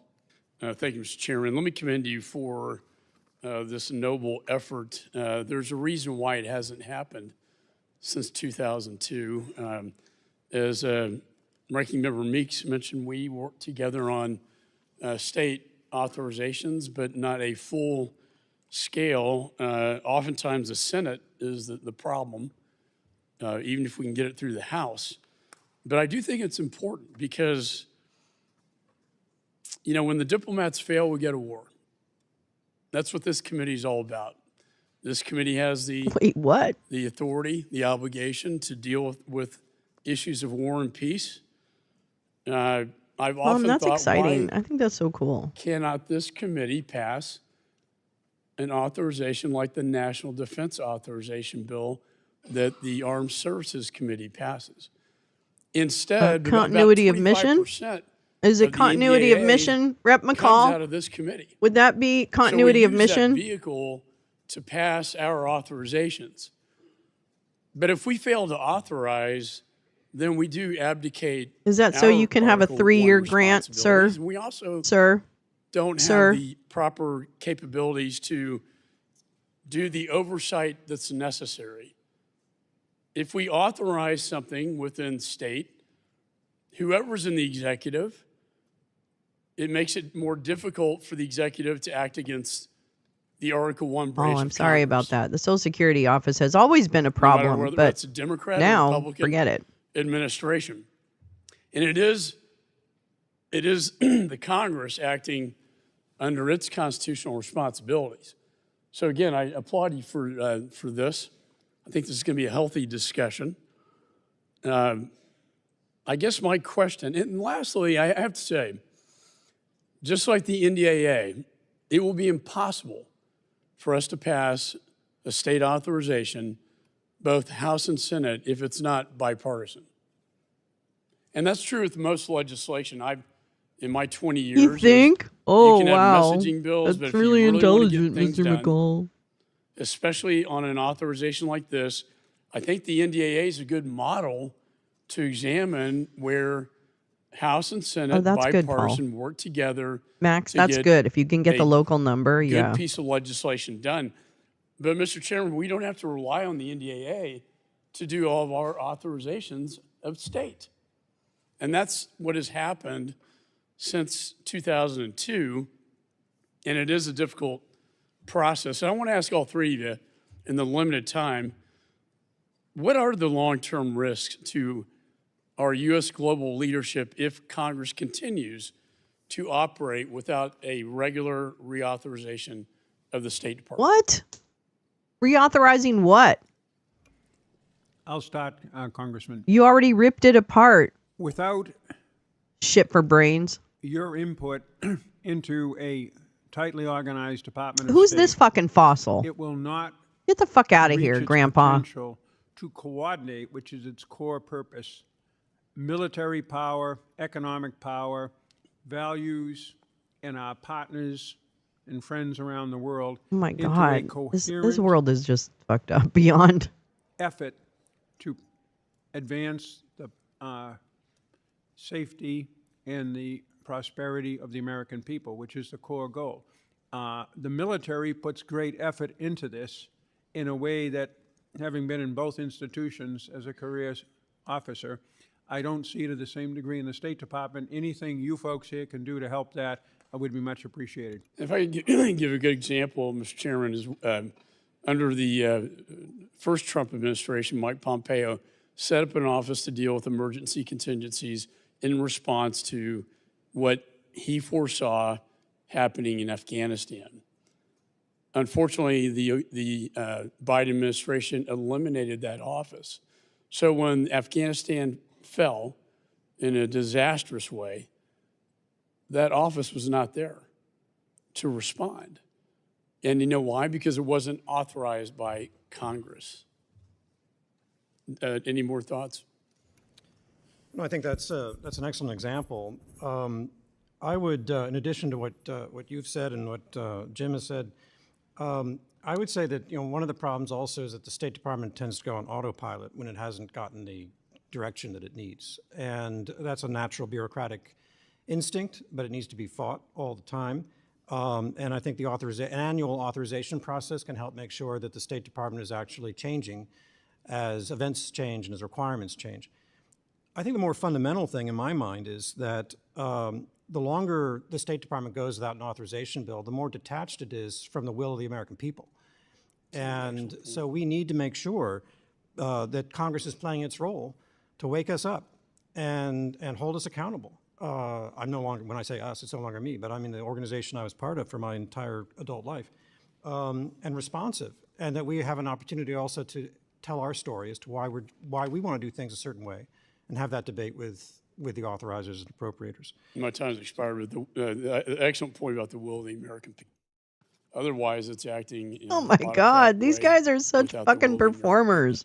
I yield back. Such fucking Now performers. recognize Ranking Member Meeks. God. Thank you. And I There is actually, you know what? I actually hope hell is real now. Now I hope hell is real. In fact, that's a big concern of mine, because what we've seen before us is not reform. It's abandoning decades of bipartisan support for centering human rights and democracy in our foreign policy, without consultation, without engagement, and without any regard for Congress's constitutional role as a co-equal branch of government. To this day, Secretary Rubio refuses to follow the law and consult with Congress. And we have no reason to believe that will change. In the weeks ahead, we fully expect him to endorse the next chapter of Project 2025, which will closing hundreds of critical offices and potentially dozens of overseas posts, gutting the department's workforce, and slashing the budget, all of which will leave America weaker and more isolated. In fact, China and Russia will continue to celebrate as they've done so almost every day. I think I'm going to since switch January from 20th. this. I'm sorry. And, I know this is Mr. spicy, McCall but said, I have a long track record. I think I'm going to switch. I think we're going to go to see. Let's check in on. Oops. Let's see. Let's check in for. Oh wait, that's the Postal Service. Hold on. Hold on. Hold on. Hold on. Hold on. Hold on. Hold on. Oh man, what did I do with the Senate? What did I do with the Senate? I thought I had the Senate. Wait, let me go over here. Where's my? Oh. Oh. Oh. Ooh, ooh. Do do do do do do do do do do do. Okay, here's the daylight savings one. Let's go check on Ted Cruz. Hold on. Hold on. Let's see. Well, it was apparently a short one. Coverage begins at 10 a.m. What? No. Oh, I see. Yeah. All right. Hold on. You see what I'm seeing? Are you seeing what I'm seeing? Okay. This is the daylight savings hearing. Oh, whoops. Oh. Centered by adversarial nations. Oh, here we go. Here we go. This is little Teddy Cruz. Little teeny tiny Ted. Services if my gavel is a little vigorous. I think I startled Roger awake this morning. The Senate Committee on Commerce, Science, and Transportation will come to order. Today we'll consider a Coast Guard promotion, 2 consequential nominations, and 16 bills. Let me begin with Jared Isaacman, the President's nominee for NASA Administrator. Mr. Isaacman is a successful entrepreneur with a bold, boundary-pushing vision for space exploration. As we heard at his nomination hearing earlier this month, quote, NASA was built to do the near impossible. I agree. But NASA's plans for space must remain grounded in reality and align with our strategic interests. Existing law directs NASA to establish a, quote, sustained human presence in cislunar space or on the moon. Federal law explicitly calls the moon a, quote, stepping stone to reaching Mars. In other words, our path to predominance in space begins with the Artemis missions. Wait, Mr. what? Isaacman acknowledges this. As he told us, quote, I'm committed to following the law, and as a lifelong space enthusiast, I would like nothing more than to see lunar operations become they're all into the shipbuilding, you know? enduring, and routine. For Isaacman, What? I liked it. What was I wrong? Martian I objectives. don't know. Yes, Sorry. absolutely. Don't put yourself in a timeout. But these should, quote, not detract from the near-term objective of returning to the moon first. Money. Given this explicit It's commitment, so funny. I support Mr. Isaacman's confirmation. I also support the confirmation of Olivia Trusty to the Federal Communication Commission, the FCC. A former staffer for Senator Wicker on this committee, Ms. Trusty is an expert in telecommunications policy and someone who understands the need for a spectrum pipeline to free up bands for commercial use. I look forward to working with her and with Chairman We Carr watched Total Recall. as we restore the FCC's commercial auction authority this Congress. Let me highlight a few of the bills we're taking up today. The Sunshine Protection Act, led by Senator Scott of Florida, is bipartisan legislation to end the disruptive practice of Last night's switching our movie clocks was twice a absolutely year. the best. As we heard at a hearing earlier this month, a shift to either permanent daylight savings time or permanent standard time, if a state chooses to adopt that instead, would boost economic activity. Wait, what? And improve public health. Wait, what? It will What? also shine sunlight on the activities of our competitors and our adversaries. Excuse me, what? The fighting State for by an state? illegal seafood harvest, It or was Fish so Act, good, Tom. Yeah, from Senator thanks. Sullivan, would crack down Wait. on illegal fishing in the United Wait, States waters what? by Russia and others.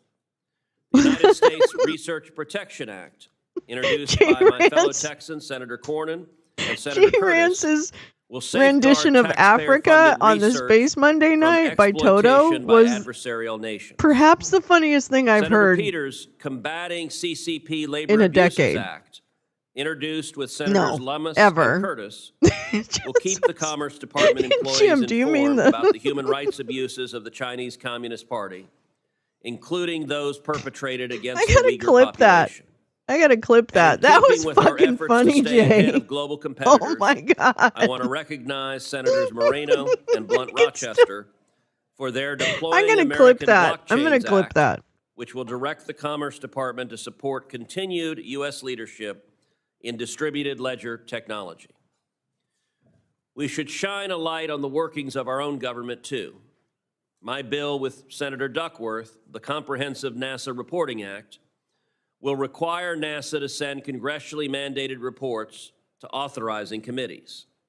This legislation will help our own Paul committee work more J. effectively with What Mr. up? Isaacman, should he be confirmed.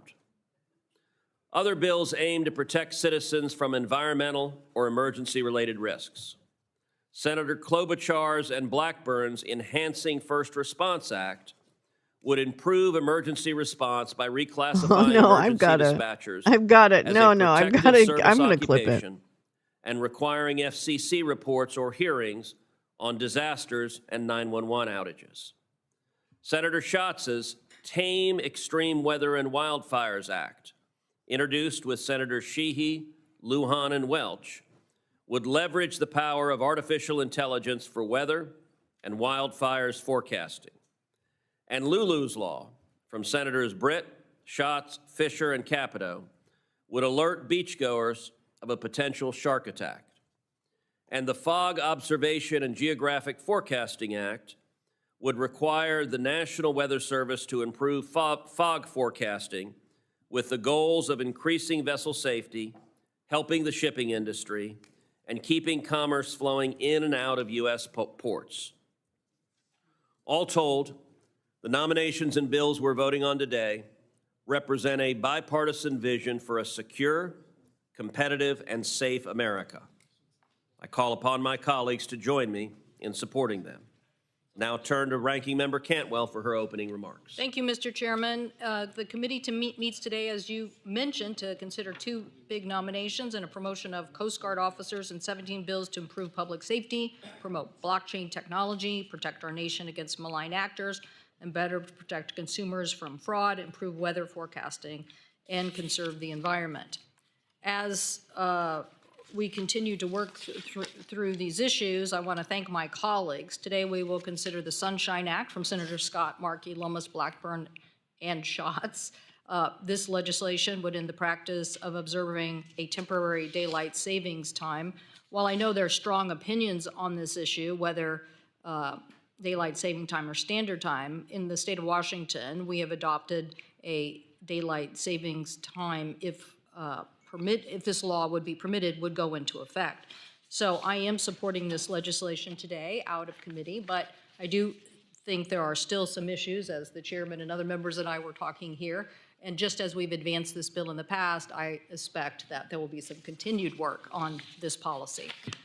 We also consider Enhancing First Response Act by Senator Klobuchar, Blackburn, Lujan, Sullivan, Capito, Markey, Budd, and Thune, which I also co-sponsor. Very important legislation offered by my colleague, Senator Klobuchar, that finally recognizes the life-saving work of 911 operators by reclassifying them as first responders. I thank Senator Klobuchar for her work on this important issue. The state of Washington made this change permanent in 2022, so I'm happy to see that 911 operators across the country will also be recognized. We also have before us laws by Senators Britt, Schatz, Fisher, and Capito. This bill ensures beachgoers are better informed of risk by clarifying wireless emergency alerts. We are moving the National Earthquake Hazardous Reduction Program Reauthorization Act by Senator Padilla, very important policy for the Pacific Northwest as well as many parts of our country. This important legislation will help save lives and protect property. And today we're considering the Deploying American Blockchain Act of 2025 by Senators Moreno, Blunt, Rochester, and Sheehy, which passed out of this committee last year when was intended to strengthen U.S. competitiveness. And we will consider the Ascend Act from Senator Hickenlooper, very important legislation, which gives NASA the authority to procure remote sensing data and imagery from commercial vendors. I think this is important policy that will help us grow an important data information in the public sector. The Foreign Adversary Communication Transparency Act by Senators Fisher, Rosan, Lujan, which would increase disclosure of entities that are owned and influenced by foreign adversaries. As the chairman mentioned, important security policy. This bill had bipartisan agreement last Congress, and so I'm supportive of it in this Congress.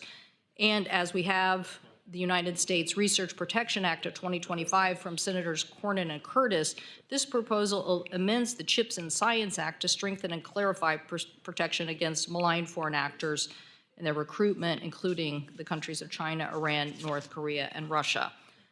And we also have two bills before us that aim to improve weather forecasting. The first by Senator Cruz, improve forecast of coastal marine fog. Well, there is something that Washington and Texas agree on.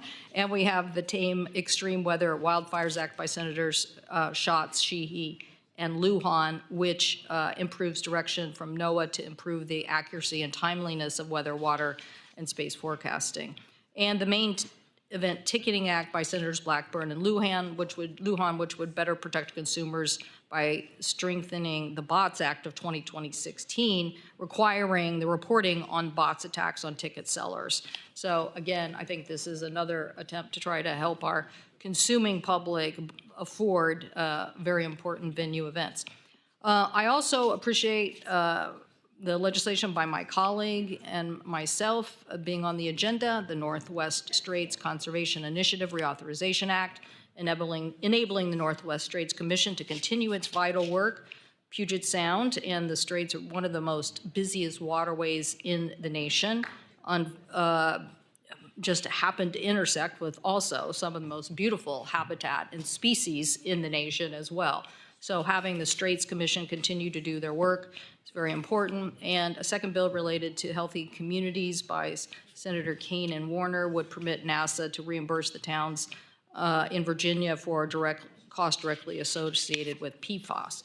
I want to thank my colleagues Senator Sullivan and Whitehouse for introducing the Fish Act, which is intended to strengthen the federal government's role in reducing illegal fishing. And I want to thank them for accepting my amendment to reauthorize the Vital Sea Grant Program, which is part of this legislation today. I'm going to find it. I do remain concerned I'm going to find it, about and I'm going to post it. putting more requirements upon I'm going to post Jay Rance's rendition of Toto's Africa, which is just amazing. Their budget by 30%. This is an issue, Mr. Chairman, I hope that we'll have a committee hearing on and have discussion of, because I think this Sorry, is are we talking about fish? important for many of our Fish in daylight around the U.S. that are managed by fisheries science policy. So what happened to the daylight savings time? I thought we were talking about that. God damn it. Can't have the budget cuts. We are considering also the Peters, Lummis, Curtis bill on China and combating labor abuses of 2025, which I appreciate. You haven't met certain With legal regards to definitions. the Comprehensive NOAA Reporting Act from Senator Cruz and Duckworth, I wish we would apply the same issues that we are looking here from I've seen an appeal, NASA and clarity, yeah, so you that we can do can. our oversight jobs for other agencies. I'm concerned. You can, with the appeal. I think ultimately, at least in the state I know about, which would be California, you end up going to a judge, I think. So I don't know. I don't know how that works. Oh, Paul, I really hope you get some relief. I really do.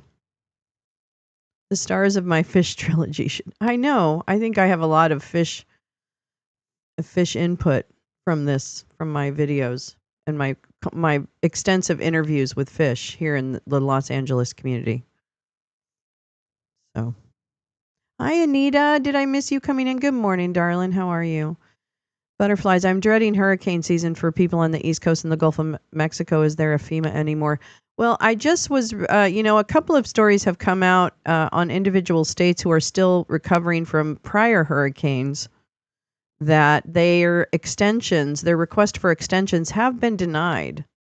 I think it was Kansas. I'm not sure. Maybe South Carolina. Can't quite recall, but I know 2 states in particular were both denied extensions of relief. So, I don't know. This is the fear. The fear of all of this is that, oh, you have a hearing. Okay.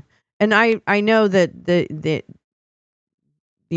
there are, ways that the appeals can be multiple is what I'm saying. I know that can be true. I'm really thinking about you, hoping that you're doing okay and that it gets resolved quickly and in your favor. So there. We have a choice. If we don't want to stay with this, which I'm happy to stay with it, actually, I think we will for a minute. Then I do have the postmaster. I have a U.S. Postal Service oversight hearing and a Senate confirmation for a Customs and Border Patrol or border whatever person. So that might be also interesting. La, la, la, la. There's a cabinet meeting too, but I don't know. I don't think it's until about 45 minutes away. All right, let me see. They make it pretty difficult. Yep. Oh, Paul, I really hope it gets you get all of that.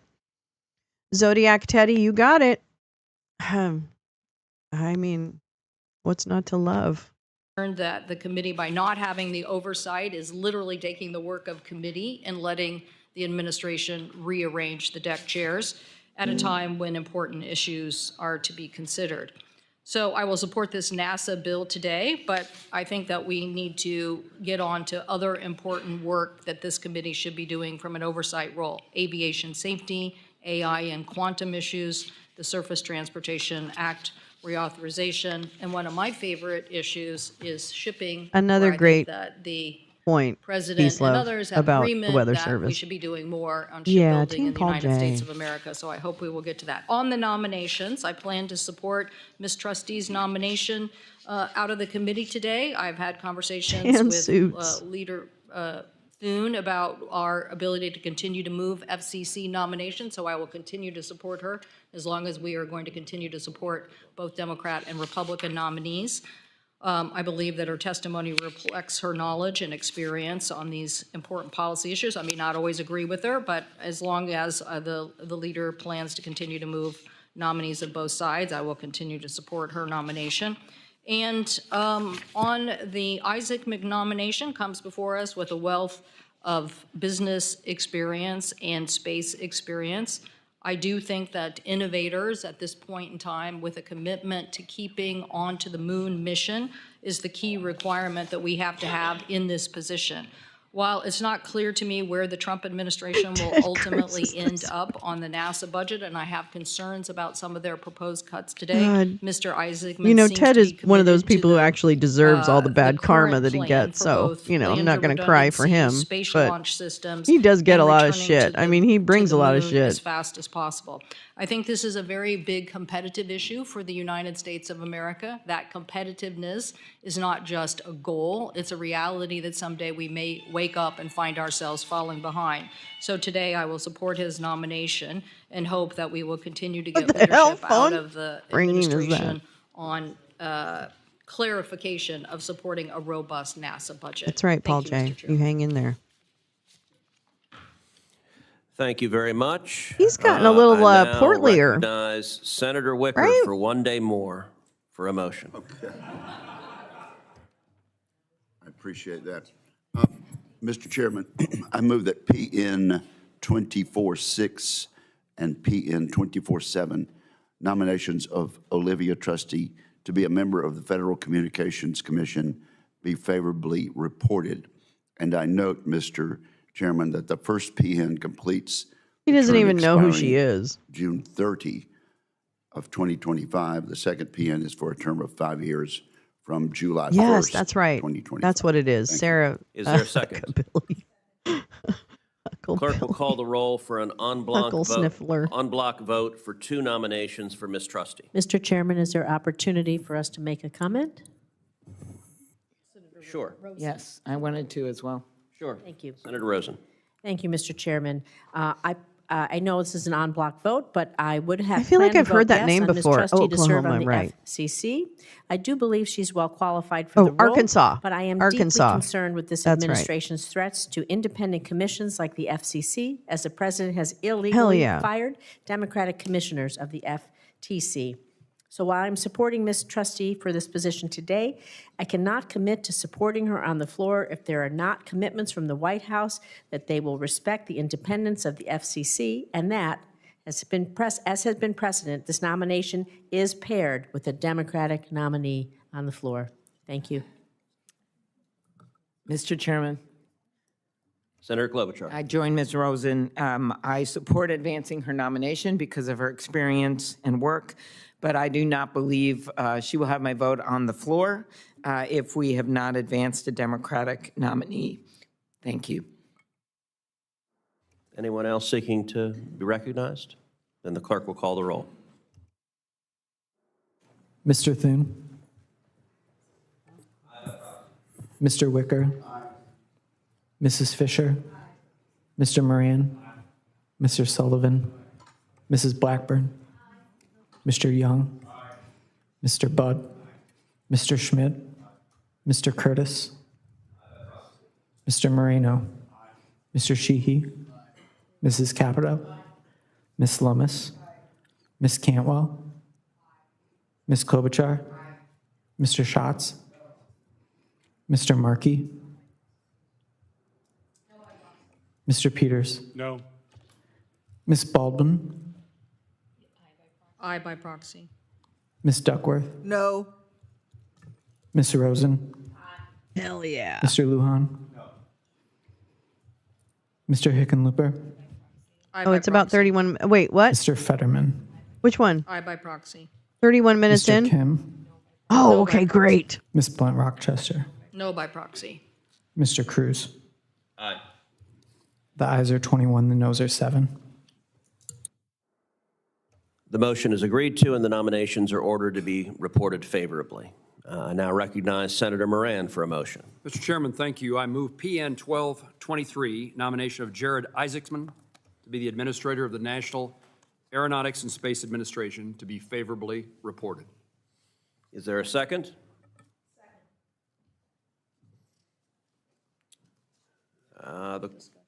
Does anyone wish to be recognized for discussion? If not, the clerk will call the roll. Mr. Thune. Aye by proxy. Mr. Wicker. Mrs. Fisher. Mr. Moran. Mr. Sullivan. Mrs. Blackburn. Mr. Young. Mr. Budd. Mr. Schmidt. Mr. Curtis. Aye by proxy. Mr. Moreno. Mr. Sheehy. Mrs. Capito. Ms. Lummis. Ms. Cantwell. Aye. Ms. Klobuchar. No. Mr. Schatz. No. Mr. Markey. No by proxy. Mr. Peters. No. Ms. Baldwin. Aye by proxy. Ms. Duckworth. No. Ms. Rosen. Okay. Oh no, it's very funny. It's very funny. I can't give you any context, everyone. I can't. Oh, Jay. He's a Toto fan. Shit. That explains a lot. It does. That explains The worst band of all time. I'm sorry. I mean, really, Africa is okay. No. Whatever. Have you ever listened to the Okay, never lyrics mind. of Africa? I haven't. I think he was probably just trying to piggyback Flynn. No. I dare you to Google the lyrics of Africa. Do it. I know them by heart. I know them by heart. Please, Jay, tell them. Wild dogs cry out in the night. as they grow restless, longing for some solitary company. Is that right? Something like that. I know that I must do what's right, as sure as Kilimanjaro rises like an empress above the Serengeti.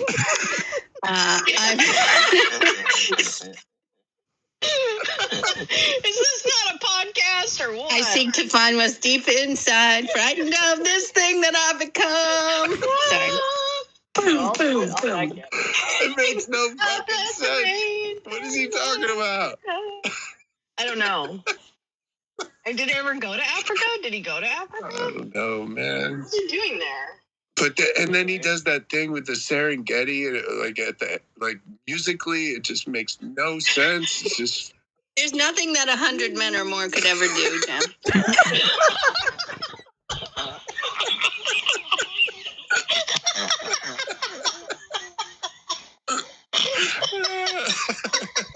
Hey, just so you know, it's like the 1-year anniversary of that. Oh my God. It's nothing more than 100 men could ever do, Jim.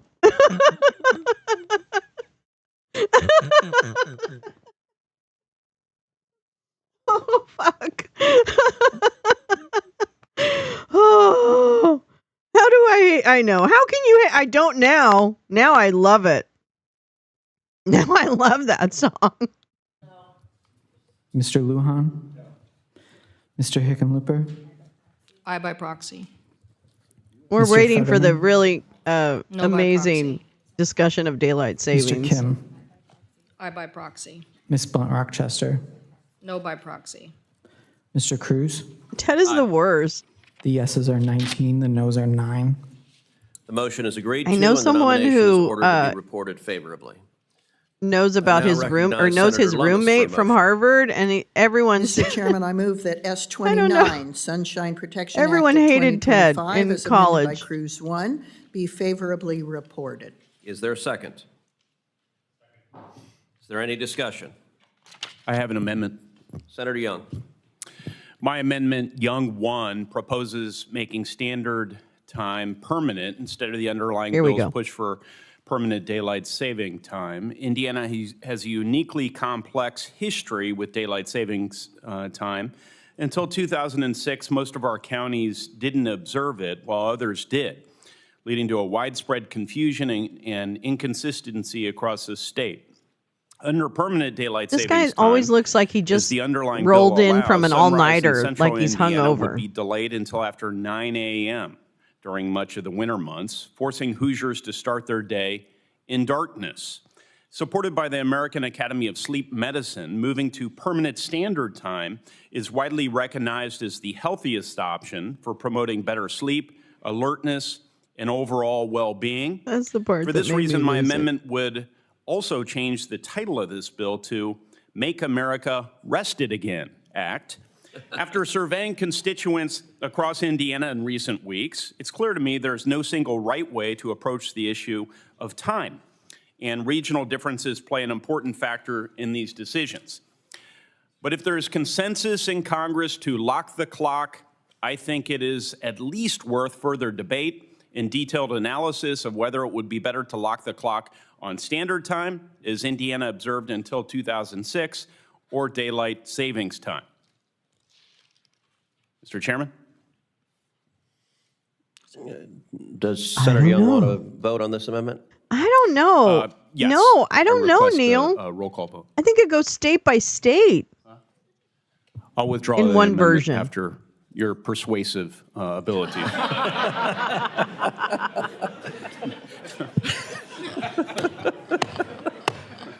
World's greatest deliberative body. Okay. Thank you. I have to say, that's probably the best speech I've heard you deliver, Ted. I can't disagree.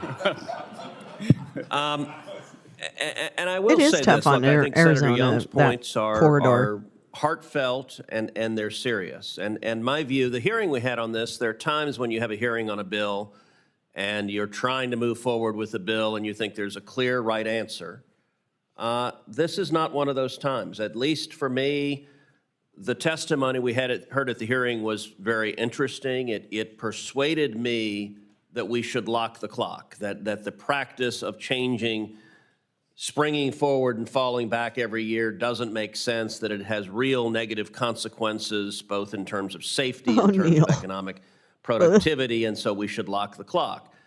I think there were also serious arguments on both sides as to where to you either lock love the or clock. hate We heard Toto, I serious guess. arguments in favor of daylight savings times from golf courses and other entertainment venues, that having more daylight later in the day was beneficial. We heard serious testimony from physicians that having more daylight earlier in the day was beneficial. And I think reasonable people can differ. That's one reason why I added an amendment to this, Cruise 1. What do you mean, Jane? Which Coming up? delays the Yeah, we'll do effective one next date of Monday. the act by 2 years. That is designed to give every state the ability to choose what's the right time to lock for your state. So if That Indiana part- decides that That standard part- time is the right time for Indiana, I think that's a That perfectly part- reasonable decision for the people of Indiana to make. My God. In Texas, That part- the state legislature is considering legislation This one, that to have a one. referendum and have actually the voters of State Texas decide by whether state. Texas will be under State by standard state. time He wants to or go daylight state savings time. by I state. think that's a very reasonable way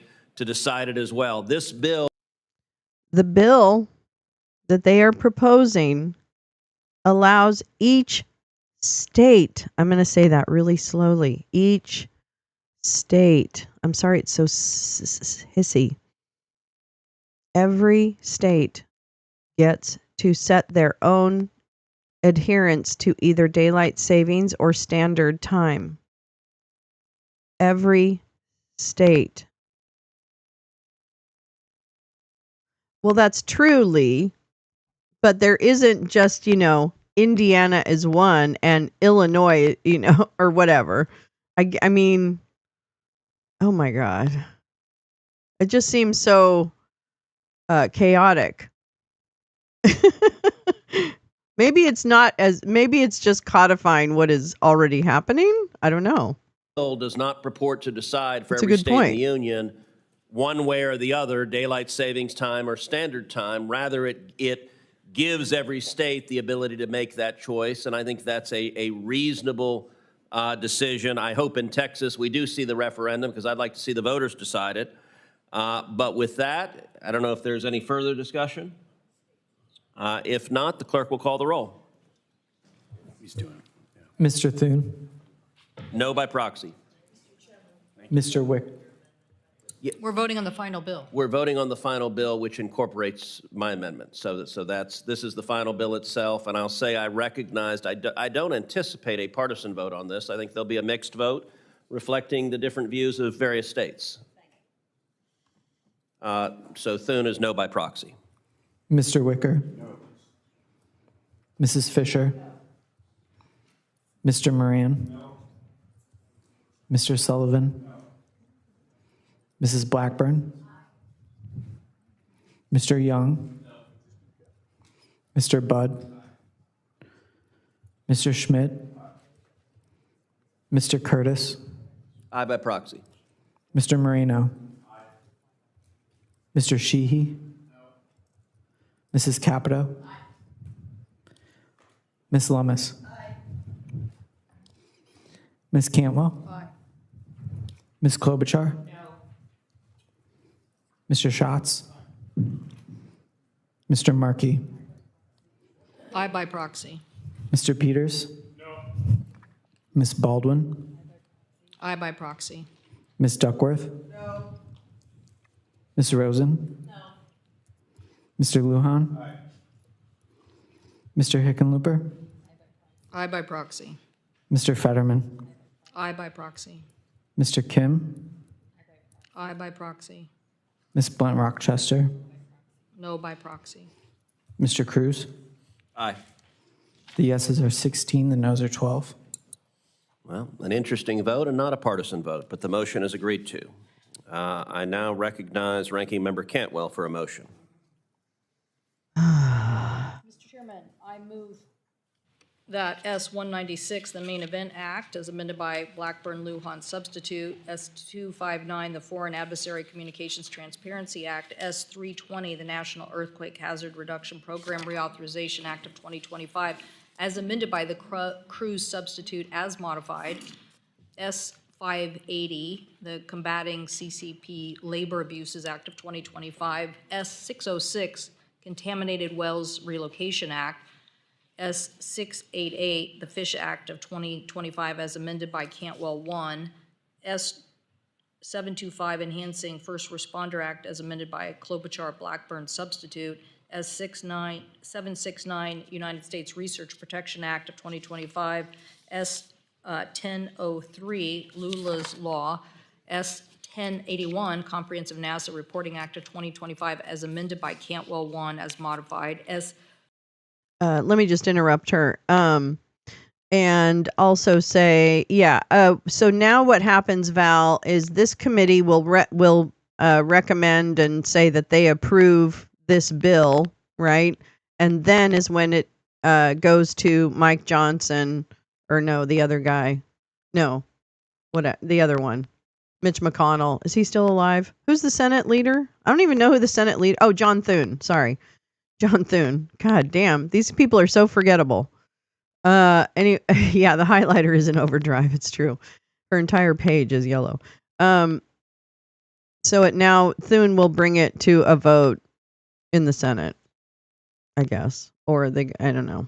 So it still has to be voted on, I guess, is what I'm trying to say. It won't necessarily just be boop, boop, done after this committee. So they just make they're the step in the process. They're the cog in the wheel.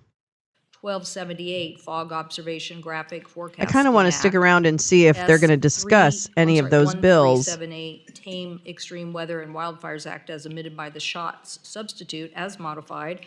S-1433, the Northwest Straits Marine Conservation Initiative Reauthorization Act as amended by the Cantwell substitute as amended by Cruz 1 as amended by Cantwell I don't know 1, if Senate Cruz bills 1, then go to the and House, or if there's like this. S-1437, I always the thought Ascend it Act all as went amended to by the House Hickenlooper first for a vote substitute and as then to the modified. Senate. S-1492, Is that right? Deploying American I don't know why I'm blanking on all of this right at this Blockchains Act moment. of 2025 be favorably What the hell? reported. Oh my God, I'm sorry. That was easy for you to say.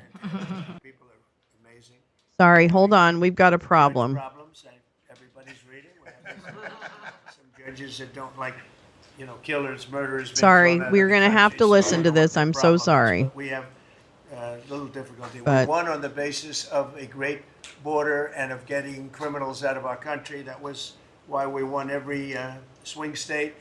We won by millions of votes. We won everything. Every metric we won by a lot. It was a massive victory. And we I also won, understand think, if people largely need to because check of this out. issue. I put this issue as number one issue. And they I am don't not want us to offended do if what you we're have to supposed dip do, out. And I don't think that can be. And I hope the Supreme Court is going to fully understand what's going on. We have to get the criminals out of our country, and that's the basis under which we won the election. Core GDP, and this Okay, is, that's what I. probably saw some Yeah. numbers Okay, today. Max. Thank you. And I have to start off by saying that's Biden. That's not Trump, because we came in on January, this is quarterly numbers, and we came in and I was very against everything that Biden was doing in terms of the economy, destroying our country in so many ways, not only at the border was more obvious, but we took over his mess in so many different ways. Core GDP, removing distortions from imports, inventories, and government spending, was up plus 3% when you add it. We had numbers that despite Ooh, Papa what we were Smurf handed, is we turned them slurring. around, and we were getting them really turned around. We got some Gross slurring domestic going on investment was a today. whopping 22%. Now, that is a number that people are coming in at numbers. For instance, I just walked in, I heard Samsung is now, because of the tariffs, they're going to build massive facilities in the United States. If we didn't do the tariffs, they wouldn't be doing that. So it takes a little while to get those facilities built, but they're coming in with big, big numbers. They're all coming in with big numbers. We have more money being spent than at any time in the history of our country. We're up to close to $8 trillion, I think I can say. And really, it's going to be a lot higher than that. Those are just the ones that we know about. $8 trillion I'm not going to say, but I'm not sure if Biden did $1 trillion for 4 years, $1 trillion.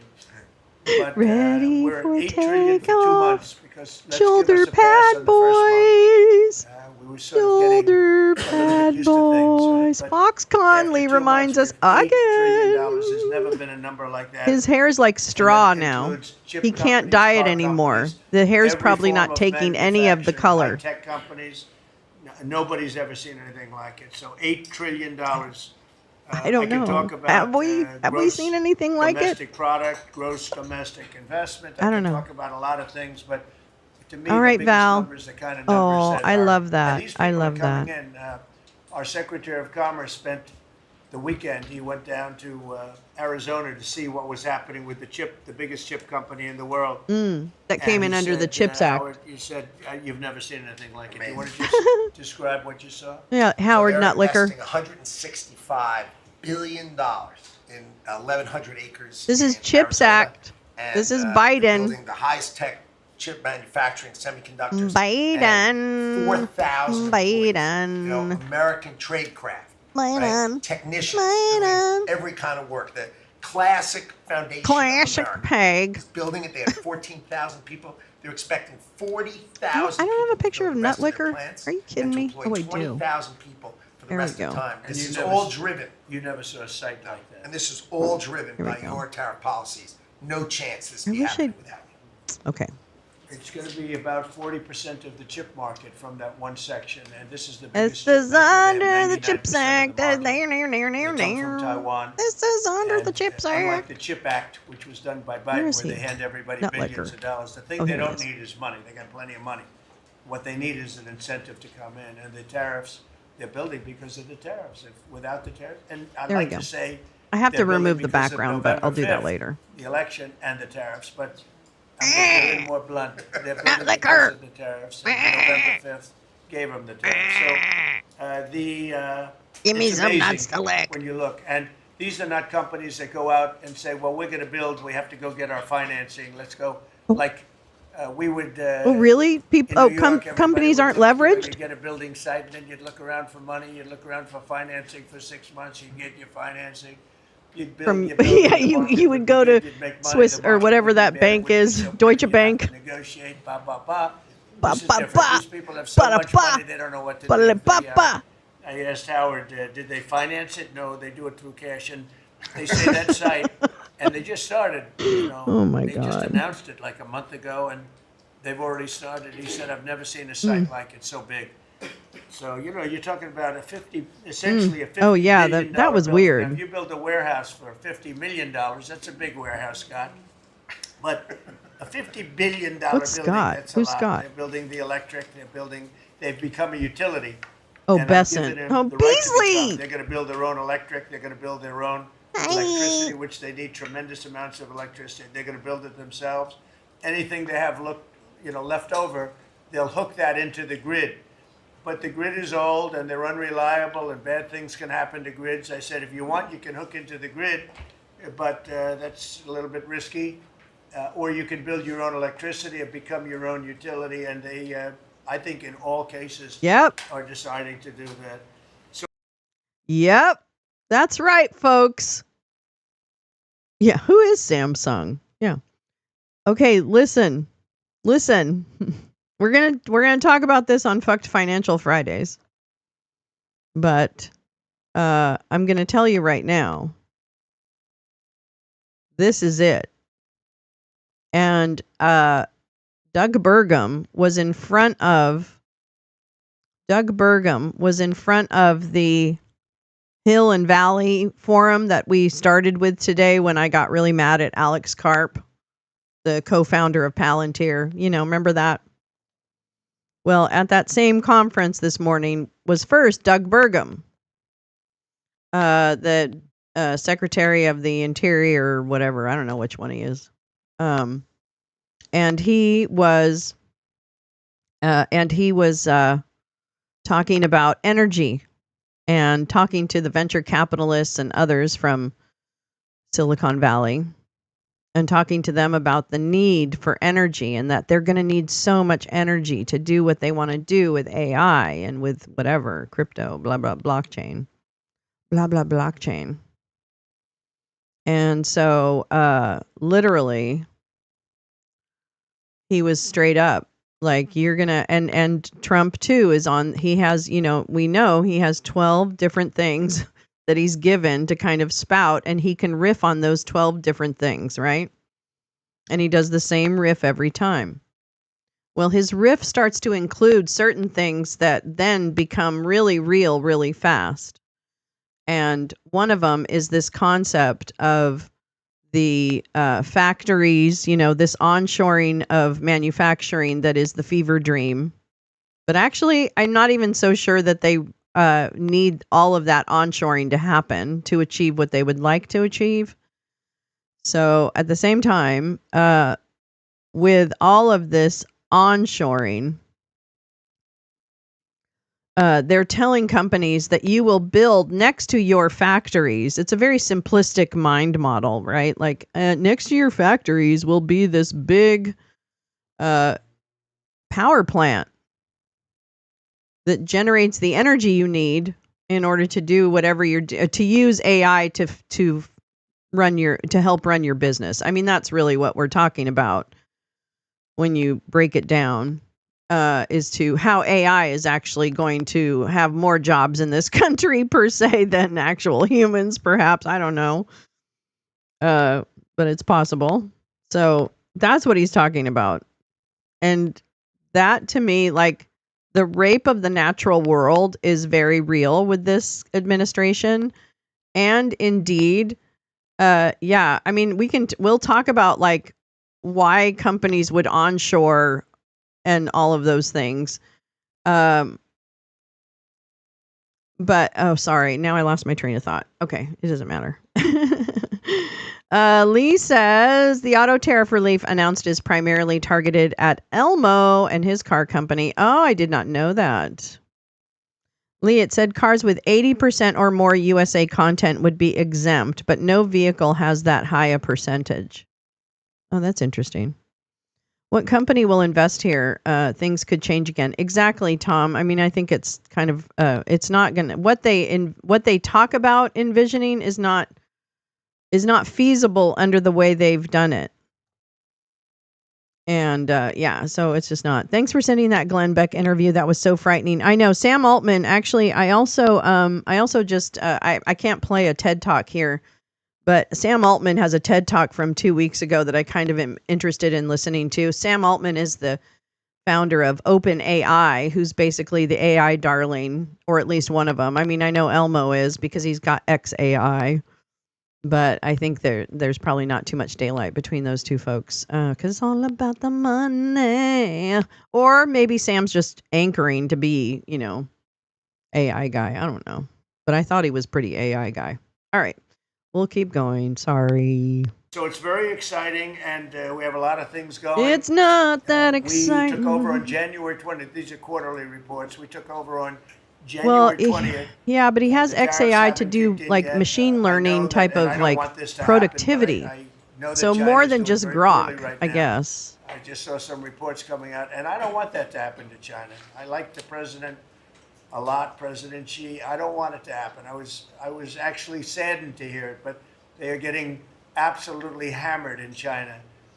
And, they're sending boats, the biggest boats in the world, carrying cargo like nobody's ever seen before. These are the biggest boats in the world, biggest cargo ships in the world.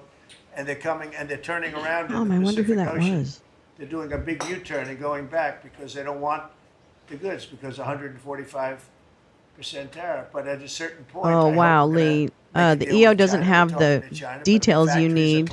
You need the CBP. You need the Customs and Border Protection guideline. And that includes intellectual property and other things. There are a lot of things far beyond just buy, sell. Yeah, I know. It's non-tariff trade barriers. That's one of the 12 talking points that they give him a little bit of information on, and then he can just riff a little bit. Justin Gal says Judge Zinnes has set a new schedule for depositions in the Abrego Garcia case, saying her 1 week delay will expire at 5 p.m. today. Still unclear why she agreed to the delay. That's interesting. And then I think you had something else up here that I want to make sure I didn't miss. Oh, there's a New York Times. Columbia student who was arrested at citizenship interview is freed.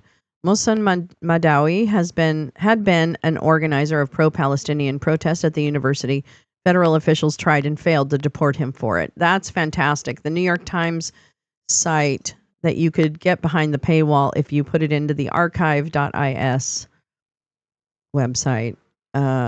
You can take care of that. I think I'm almost out if I'm not already out of my New York Times allocation. All right, let's listen to Shithead. Now, so we'll see what happens. But I was not, because somebody said, "Well, were you happy?" I said, "I am not happy. I want China to do well. I want every country to do well, but they have to treat us fairly also." So with that, I think we're going to maybe go around, and we have some letters where the secretaries and people around the table are making statements about how they're doing and what's happening. And I could start with Pete on the left because he's my least controversial person at the No, they don't know how good he is. So we'll go around the table and you can hear it. And these are cabinet meetings where they're very open and transparent. And I can guarantee you Biden didn't do this. He didn't do this. Go ahead, Pete. Well, Mr. President, I think we're controversial because we're over the target. And like so many things, Mr. President, you inherited a demoralized military that couldn't recruit, that was perceived as weak after what happened in Afghanistan and elsewhere because of Joe Biden. And what we have seen since your election and the inauguration has been nothing short of a recruiting renaissance. Decades, it hasn't been decades since we've seen this kind of recruiting in the Army, the Navy, the Marine Corps, the Air Force. The men and women of America want to join What about the Space United Force? States military led by President Donald Trump. And the police, by the way. Absolutely. And fire. I always mention the fire, but the police and fire, likewise they have waiting lists now, and 6 months ago was a disaster. Truly historic. We can barely absorb the volume and retention as well. Men and women in the military who don't want to get out now that they have a real commander-in-chief. We're reinforcing standards. We're going to be fit, not fat, in our formations. What the Welcome fuck? back all the COVID. Fuck the folks who were you. forced out because of the COVID mandate. We've ripped wokeness out of the military, sir. DEI, trans, and it's Fort Benning and Fort Bragg again at the DOD. We're rebuilding the military, sir. The Golden Dome is well underway.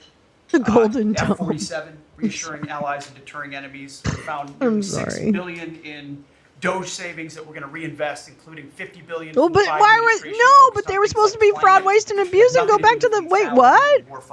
Wait, why are you reinvesting it? The first $1 trillion budget What? we plan to spend wisely on behalf What? of our warfighters. From day one, sir, we've gotten helped get 100%. I know, peace, love. Border, I know. alongside DHS and CBP. What? We've got 11,000 troops on the border who now, because of the new national Oh, I got to get defense rid, area, rid of sir, Mrs. can Beasley. help detain illegals. It's not her at the turn border yet. and Beasley, hand them sit over to down. CBP. It used to be if you saw camouflage on the border, they could hold binoculars, and that's it. It's that. Now, Oh. we can That's detain a and headless assist, and horseman. we're going to get 100% operational control of that border. Our NATO allies God, Doug know they have to Burgum's step face. up. The Houthis in the Middle East are feeling This is not his weight of turn yet. American power, and we're deterring communist China. They So saved because of money your by leadership, wiping out youth programs on bases and shutting down CDCs. Oh my God.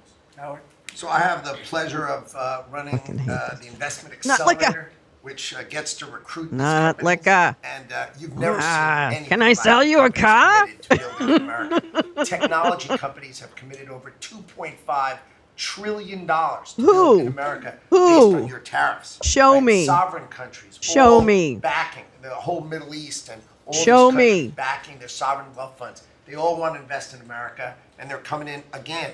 Over $3 trillion committed. So just those two topics. Wait, what? You with just said $5.5 $2.5 trillion. and then you Wait, got what? The whole farm industry What knows it's now? got to come home because America What? pays for all the drugs of the world.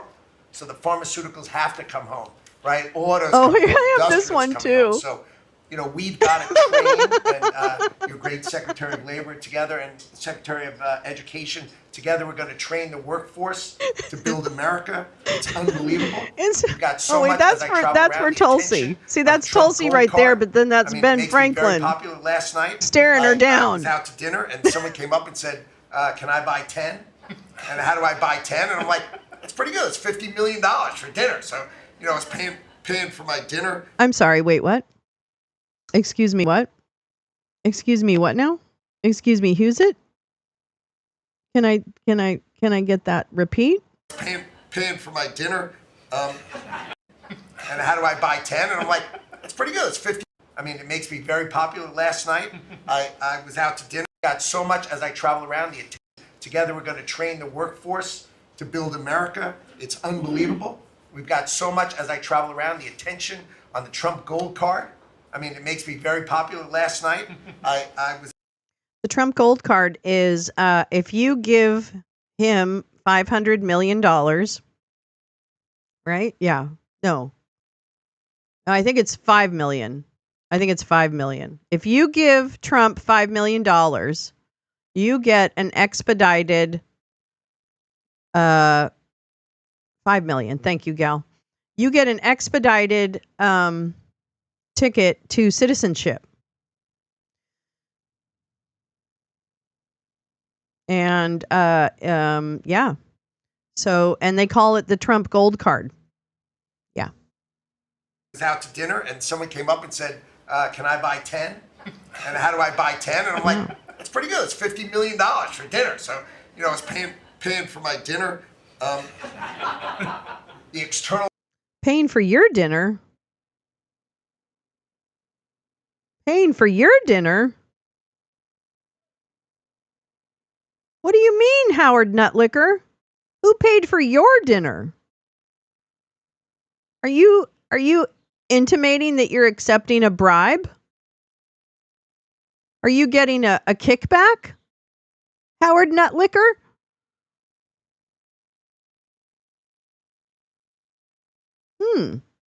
What an interesting slip of the tongue.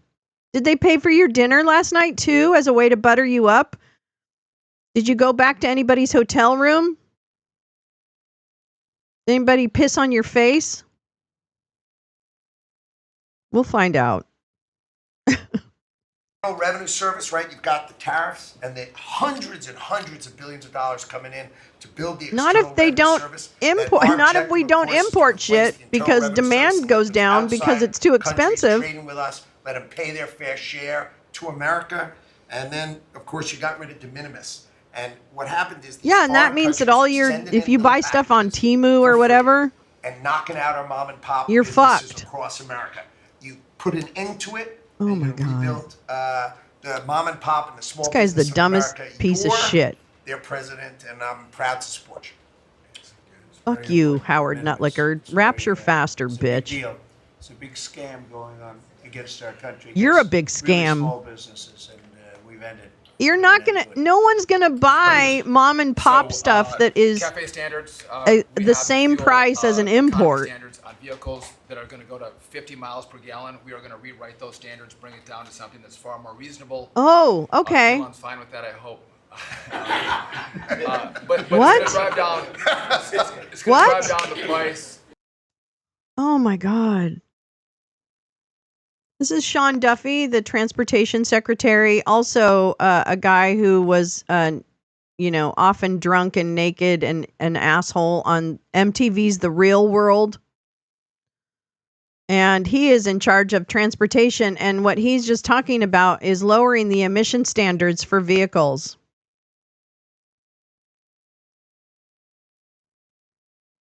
Reasonable. Elon's fine with that, I hope. 50 miles per gallon. We are going to rewrite those.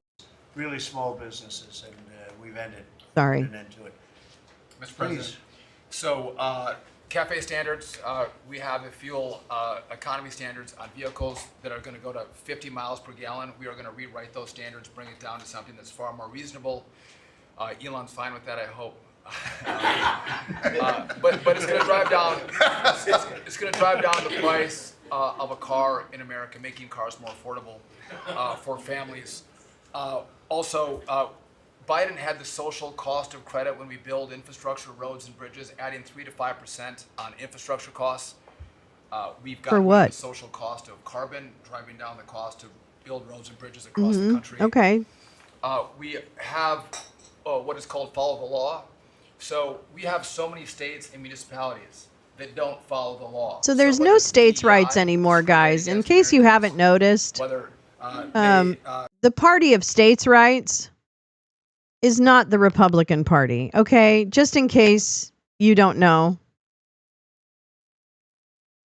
So I guess I'm gonna just say that yeah. You can get Temu stuff shipped from local sellers, but how long until their prices go up too? That's a good point. After they replenish their stock, I just bought 4 record album frames locally. They were much cheaper. So the car is going to be cheaper, but you're going to be paying more for gas because you're going to need more. Make that make sense. Yeah, exactly. It is difficult to watch it. I understand. Yes, I'm sure you did. Please, Lee, everyone, if you need to check out, I understand. I want to get to the yeah. I think thrift stores are going to do well too. And so maybe we create our own economy, reselling.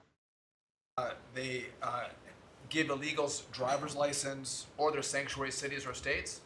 If you don't follow the law, if you're giving license to illegals, if you're Yeah, they're just trying to DEI clamp down on policies, states' rights. That's we're what not that gonna is. fund your projects. So you got to certify in your state. Oh, or I in your know. city Let's speed to them get up. road and Oh bridge my money God. or Why rail didn't I money do that? you're actually following the law, which includes executive orders from you, Mr. President. We're cutting back funding. We said research money, Mr. President, to universities to do research on more equitable and sustainable transportation systems.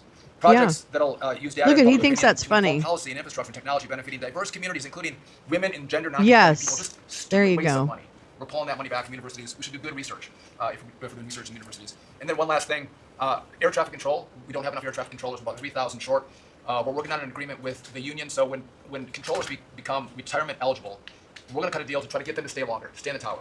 And then we have a plan to put more butts in seats in Oklahoma City, so we can get more students through the academy and into towers as well. It's going to take us a while to do that, to train them up, but we're in the process before our 4 years are done. Well before that, we're going to. Yeah, that's what they're saying. Peace, You're love. gonna tell them That's about- right. I think we have to bring it up. We have very obsolete equipment for air traffic controllers. The equipment, the towers have horrible equipment. It's been renovated for years. Yeah. The money they Okay, spent get over the last this. 4 years, this Booted Edge did a horrible job. They wasted billions and billions of dollars hooking up wire equipment to non-wire equipment to satellite equipment, and a third-grade student would know it doesn't work. You can't work it. This is just an entree for, again, I know he still slurs. This is just an entree again for Elon and others to contract for whatever communication systems they need. So it's just a way to transition us and soften his base for the fact that he's going to privatize, which they don't really care about. They wasted. Let's see if we can go faster. but we Hold on. We're using copper wires, not fiber. Yeah, I don't know what he's equipment. talking You about. would have heard bells, and if you do, you're wasting a lot of money. They spend these hodgepodge systems that don't work. Actually, mostly are going to be hooked in Wow. together. And when there's a problem, when planes are too close, you will hear a sound that's very ear-shattering. And I've heard it, and it's amazing. I mean, honestly, it's amazing. It's real genius stuff. Wait, And it's like we a didn't do that. horn. What we did was just Or waste what? money. Horns for Just thrown planes? it right out the window. What they No did- problem, Jay. What they did in this last 4 years was just people had problems, but they didn't want. So is that like, is he saying that we're putting big horns on planes? Huh? I want to get to the Q&A. Where's the Q&A? I do not want to listen to Doug Collins. Nobody cares. Nobody cares. You're going to have a lot of fun for the next 3 weeks. Oh, this guy. Wait, I need to hear Jameson Greer. This is like a we did it. They said everyone would because we've seen manufacturing off. God, he's such a mealy-mouthed little bitch. Duffy said in his contract. This is the biggest deal ever done. If you sold IBM, ExxonMobil, and 5 other companies together, it's peanuts compared to what we're doing. This is the biggest deal ever done financially in the history of the world. Wait, what? I missed what the biggest deal was. I think if you sold IBM, some transition stuff that your Secretary of Defense has been very helpful on. We've got to transfer them out of the military so they come to us better, but we're working on that. Oh, that's the VA guy. Jameson? They come to us better. President, it may come as a surprise, but this has been the busiest 100 days in the history of the office. In history. In This is the biggest deal ever done. If you sold What deal? IBM, ExxonMobil, and 5 other companies together, it's peanuts compared to what we're doing. This is the biggest deal ever All right, done Tom. financially in the history of the world. Yeah, yucking it up. And I think we're doing great. You're going to see some big, big results. Go ahead.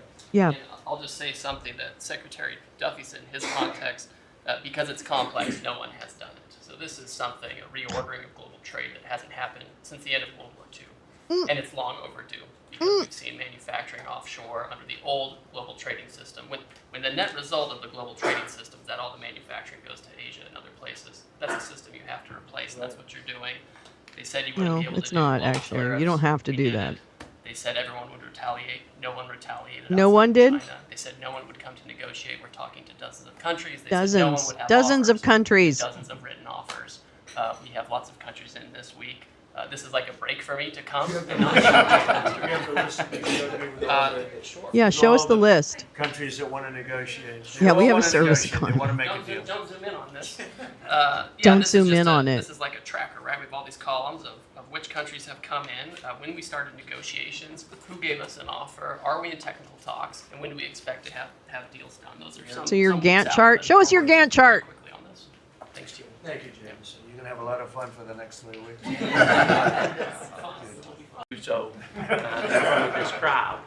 But you and I both know, Mr. President, that you Which have one had is a that? profound positive impact on America's national security posture. What are you? Americans Which one are safer you? Because of your leadership. What I can Which talk one are you? about publicly is, as has been mentioned, the CIA God, camera, stop provided it. the intelligence that led to the apprehension of the Abbey Gate bomber, who is now being prosecuted by our great Attorney General and providing a measure of justice to those 13 families that suffered as a result Oh boy, of the he's really hunched disastrous over. Afghanistan I withdrawal. can't get anything to line up. During the last administration. There we go. In That's addition, better. at your direction, Oh, Mr. Ratcliffe. President, Oh, the CIA has rat fucker. Okay, negotiated got it, and yeah. secured the release of Americans like Mark Fogel and Ksenia Carolina, who have been wrongfully detained, sending the message that 'Cause she you will was a forget cute about ballerina. no Americans that are being held in other He places needs hope to come in unfairly and steam that unjustly. suit. And finally, Mr. President, the CIA is being restructured at your direction to focus on our core mission and to Of overturning eliminate or overthrowing governments? The well-documented politicization that has taken place. Maybe you should just get rid of the CIA if you're so hell-bent on not Focus on our interfering. core mission and to make America safe. What's their core mission? Thank you for the opportunity, Mr. President. I'm so confused. Thank you very much. God, you are very hunched over, We're sir. obviously involved in a number of budget bills that are moving, trying to make sure all of your priorities are reflected in the reconciliation, working on our upcoming who are you? budget. Wonderful job by the entire cabinet on that front. Who are Detailed you? sheet on that front, sending up rescissions bills to Congress for things that Elon Which has one are found. you? But the There we regulatory go. aspect is something we don't talk about enough. And right now, you've given us a goal of 10 for 1. We are working right now with all of the agencies to rack up how big of a deregulatory agenda that we can have. When you came into office, you basically When stopped you $200 billion in walk costs to through that American door, families just by stopping the my Biden heart regulatory agenda. fell That's about on the $2,000 floor. per family. Then We you think walked when we're going to hit these right 10 for over 1 me goals that we and could be in the said, neighborhood "Get of outta $900 here." billion in savings to American families that would be substantially bigger than that $2,000 number. And the point that I would make, in addition to just savings cheaper Look at his to the big American belly. people, there's an aspect of wisdom when Oopsie. you're enforcing There's an these aspect rules of that comes wisdom? into play. I'm your regulator for the Consumer Financial There's Protection an Bureau, aspect and of we found wisdom this, on the this small floor mortgage lender in where Chicago, his name is my Barry heart Stern. was. Yeah, They Mike had Waltz. a- Thank you a so firm much. called Townstone. Jesus, they all And sound alike. CFPB had gone after him because Mediocre he white complained men. about crime in Chicago. Oh. Literally the same thing that the Democrat mayor had talked about. And they came after him for 7 years on a redlining disparate impact claim and I'll sing ruined his life. We over my overturned that. walls. We apologized on your behalf to that individual, and we basically, without having to go through notice and comment, we ended the Are you touching your policy that penis? set that in motion. Are you And touching so your penis? That's happening across these agencies with how they are using Are you their touching your enforcement penis? discretion. and it will only continue Sir? based on the What's going on down there? wall of backing that you've What's going given on us down there? to He's make got his these hands hard over his calls. I don't think penis. they're actually that hard, but no one's done it to this Oh, he point. did a and montage? Oh my we were God. able to go forward and do that because of the backing that I'm you trying to gave us. find my Maybe penis. the biggest thing we're working on, maybe bigger than tariffs in a certain Really? sense, is What's bigger? We call it the One Big Beautiful Bill. Oh, yeah. And that's Oh, yeah. wielding We're going to its way talk. right now through the Senate. So on Friday, what I really want to talk about, I'm going to finish up on some Mar-a-Lago Accord stuff. But I also really want to talk about why is this tax bill so important? Why? Why is the tax bill so importante? I do, but he's going to strike me, so I can't play it. Jimmy Kimmel will strike it and make my life living hell, but definitely check out the link that Gal just dropped. It's a link to Jimmy Kimmel's montage of Trump from last night. It should be a good one. All right. Sorry for that. Yes, thank you. And John Thune has been actually amazing. And Save the American people some tax money and make sure all those tax cuts that you ran on are in there that help get people back into the workforce. And Yeah, I think sure. we're making a ton of progress. Sure. well, Yeah. like I said, the biggest tax cut in the history of our country. For And, corporations. It would be the biggest tax increase if the Democrats are successful. No, They're no, the it only wouldn't have people been. I've ever seen running for office where they want to increase taxes. But this No. would be a 58, maybe a 60% tax increase, unsustainable for the American people. Thank you very much. Great job. God, you really are like Susan, the most Slurrington powerful today. woman in the world. I agree with that. I agree. I'll be brief so you can hear from these amazing people. Congratulations to everyone on 100 days. That's been Which one are you? it's unparalleled in Which one my are you? memory and best I can tell ever. But it hasn't been busy for busy's sake. The president's promises made to the American people have been kept time and time and time again. God, You why all did they have just been have out it on there him? spreading the word with community groups and states and media. It hasn't gone unnoticed, and let's work hard to the next 100 and have equally as much. Okay, so who are you? And what do you have? Do you have any report to make? I think everybody agrees. What are you even doing? What are you even doing? What are you even doing? Do we have anybody that disagrees, please? In front of the media. Please raise your hand if you have the courage to do so. Yeah, no one does Go because ahead. you're a tyrant. Yes, sir, Mr. President. Thank you. That's a And good you one made it, too.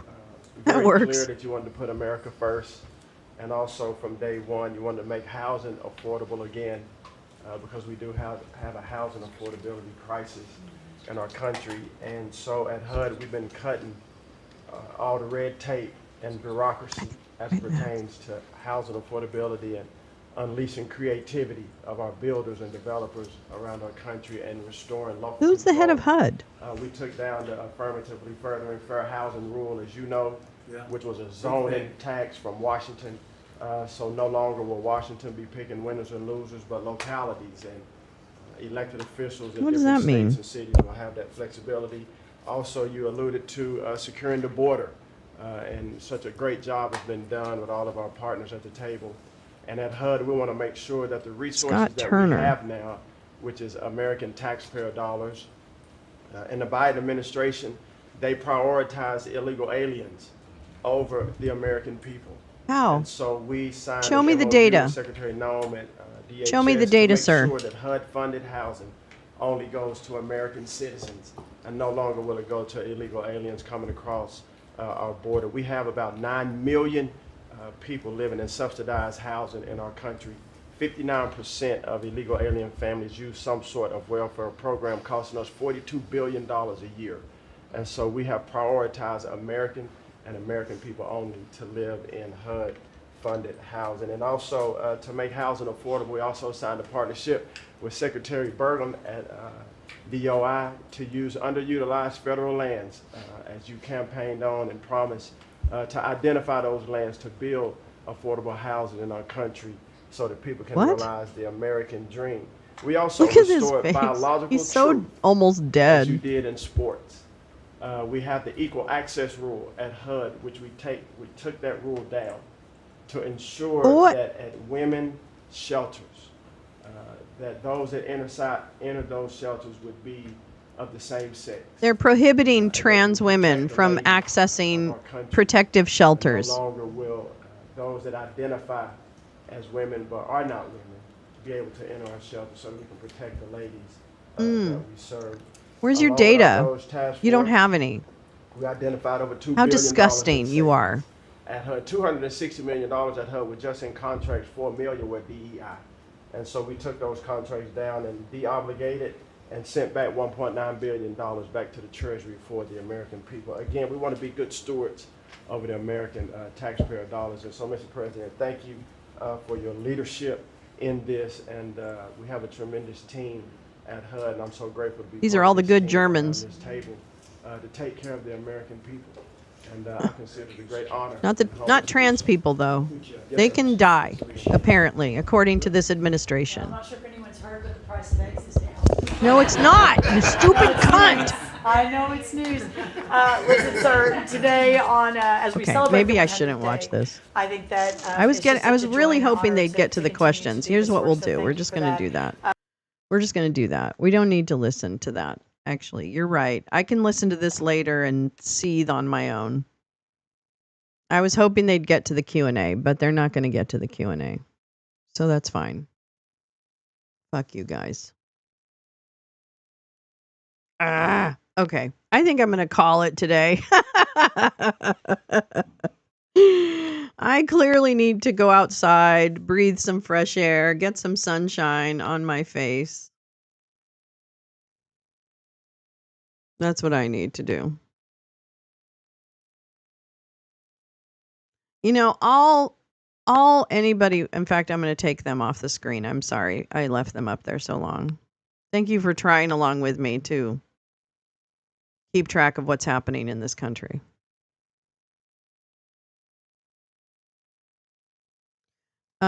Listen, let me tell you let me just make my final little speech here.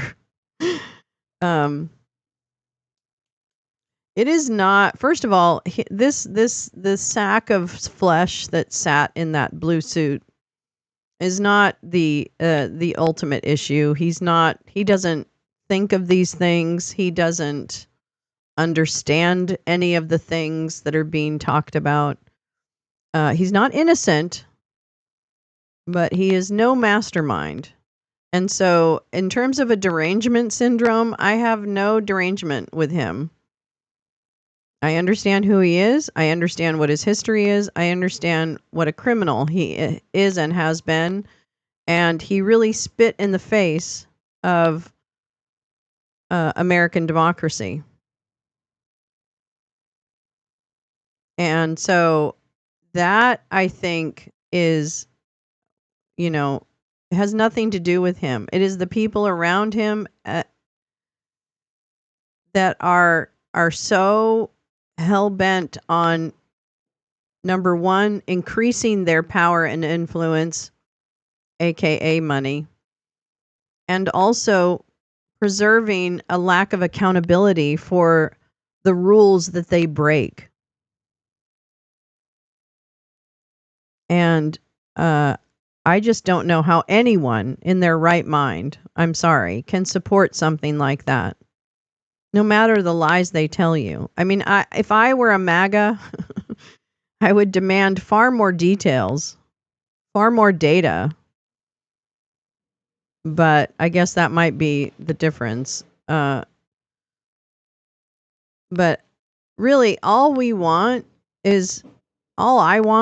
is for everyone, including people who are MAGA, to have access to a safe environment with equal opportunity, with an acknowledgement that we are a flawed nation and that there are systemic issues around racism and misogyny and homophobia, transphobia. There are deep, deep issues that that continue to impact people today. And those are not to be just thrown aside as something that they determine is useless, because as white people predominantly, it doesn't, they don't perceive that that serves them. When in fact, righting past wrongs by creating systems and programs that help people get noticed, get the opportunities, get the access to education, get the, creating that more diverse set of talents it benefits everyone. And frankly, I don't do that calculus. Like when there's bills to be passed and other things, I don't do the calculus of, well, does it make me in a better position? So for that reason, I don't really need to go any farther. No. What it means is I want to look at it through the lens of, yeah, does it make my life better? Sure. That's something you should look at. But then the next question should be, does it hurt anyone or does it take something away so that I can have something? Or that someone else can have something? Does it take something away from someone else, or does it diminish someone else's experience? Because the people who complain about DEI, for the most part, are white people who don't understand that actually there are systems in this country that prevent people who are not white to get the same opportunities and access, even though they are as or more talented. You know what I mean? Like, it's because people have not gotten the opportunity. I remember way back in the day doing some reflecting with my management team, and when I was part of another organization, and we really talked about our hiring process. And we're a small nonprofit, but we really kind of noticed that we were hiring mostly white women. And we're like, why are we doing this? There was no desire not to have, a diverse work staff. There was no desire not at all. And so we changed, and we figured out, and we worked with affinity groups in the communities and outreach and other things to help increase the pool of candidates, because we had not been doing a good enough job to have a diverse pool of candidates. And that was not good, but it was good to notice it, and it was good to try and fix it. And we did. We were still small, but we did. And it was great, because it just increases the amount of talent and people that you can access and tap into. And there shouldn't be anything wrong with that. That is what DEI does. It doesn't give anybody an unfair advantage. It doesn't do any of that shit. Maybe white people should stop being so mediocre. No, I'm kidding. I know, I'm just kidding. But that's my point, is that, like, it's okay to be wrong, but you got to then get right, or at least make a really sincere effort. You may not always succeed, especially on the first try, but you got to keep striving.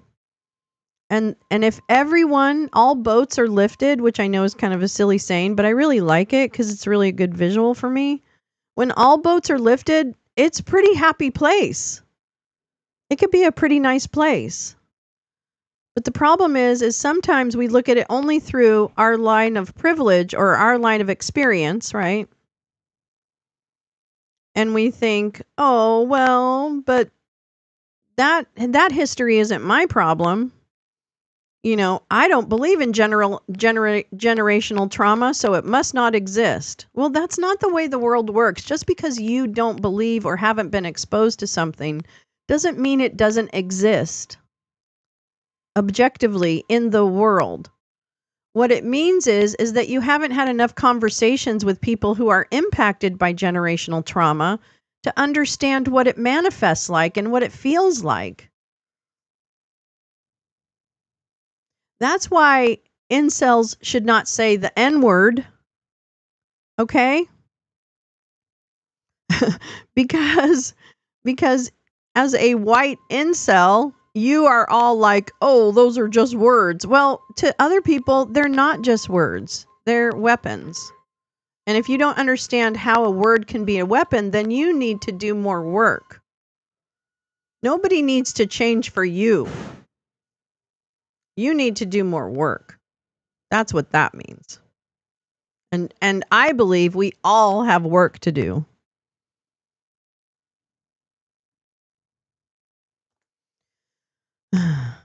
It makes the military far more lethal and effective. They just cut programs to train special forces in languages and global history. That's like core that is so core to the mission of having a trained force that can speak the local language, can understands the historical context of a region. Those seem really important to me.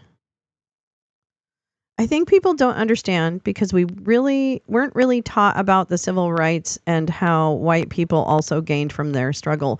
I think you're right, Peace Love. I think there is a woefully horrible education around Black experience in America, and immigrant experience, and indigenous experience, and what we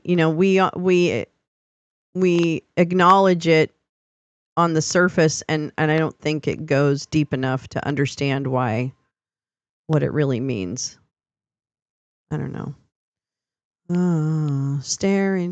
Shouting at the wall, shouting at the wall, shouting at the wall. I guess I'll go shout at the sky. Maybe that's what I'll do. Oh, it might be worth reading. Hold on. Hold on, let's see what it is.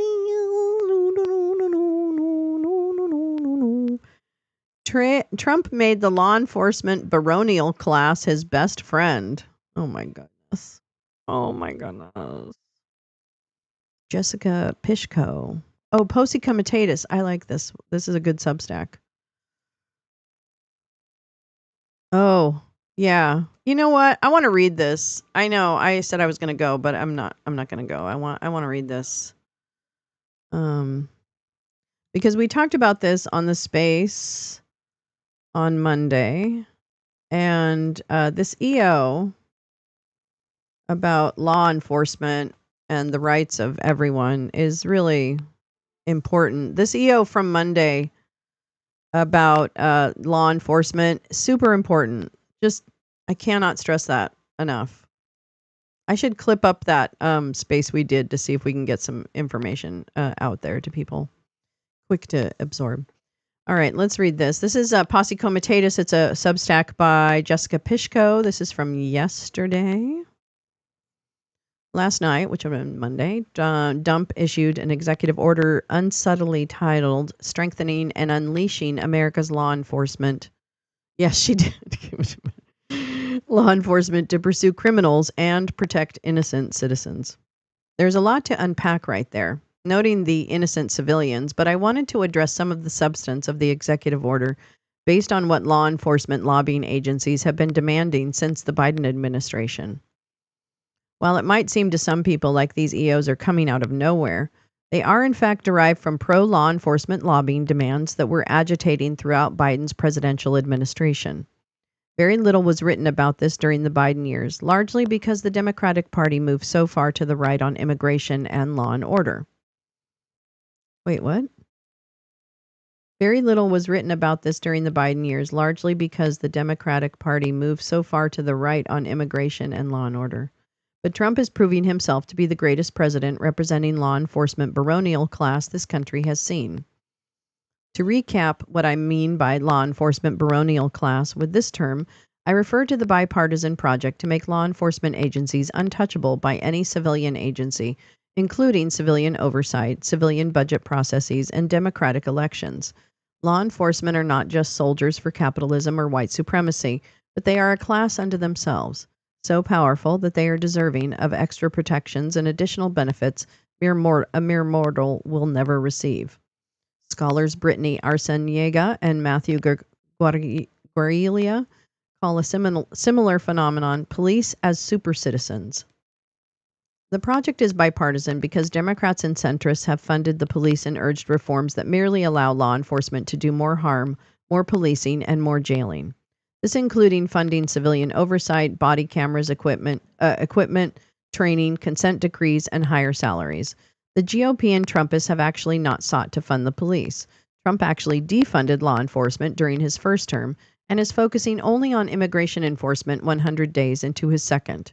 But Trump has made it plain that he wants law enforcement to operate with impunity. This has included pardoning law enforcement accused of bad acts, eliminating or reducing the size, staffing, and funding for the Department of Justice and other oversight bodies, effectively ending investigations into law enforcement accused of violating people's rights, and modeling through his own actions how law enforcement agencies can operate as unitary executives all on their own.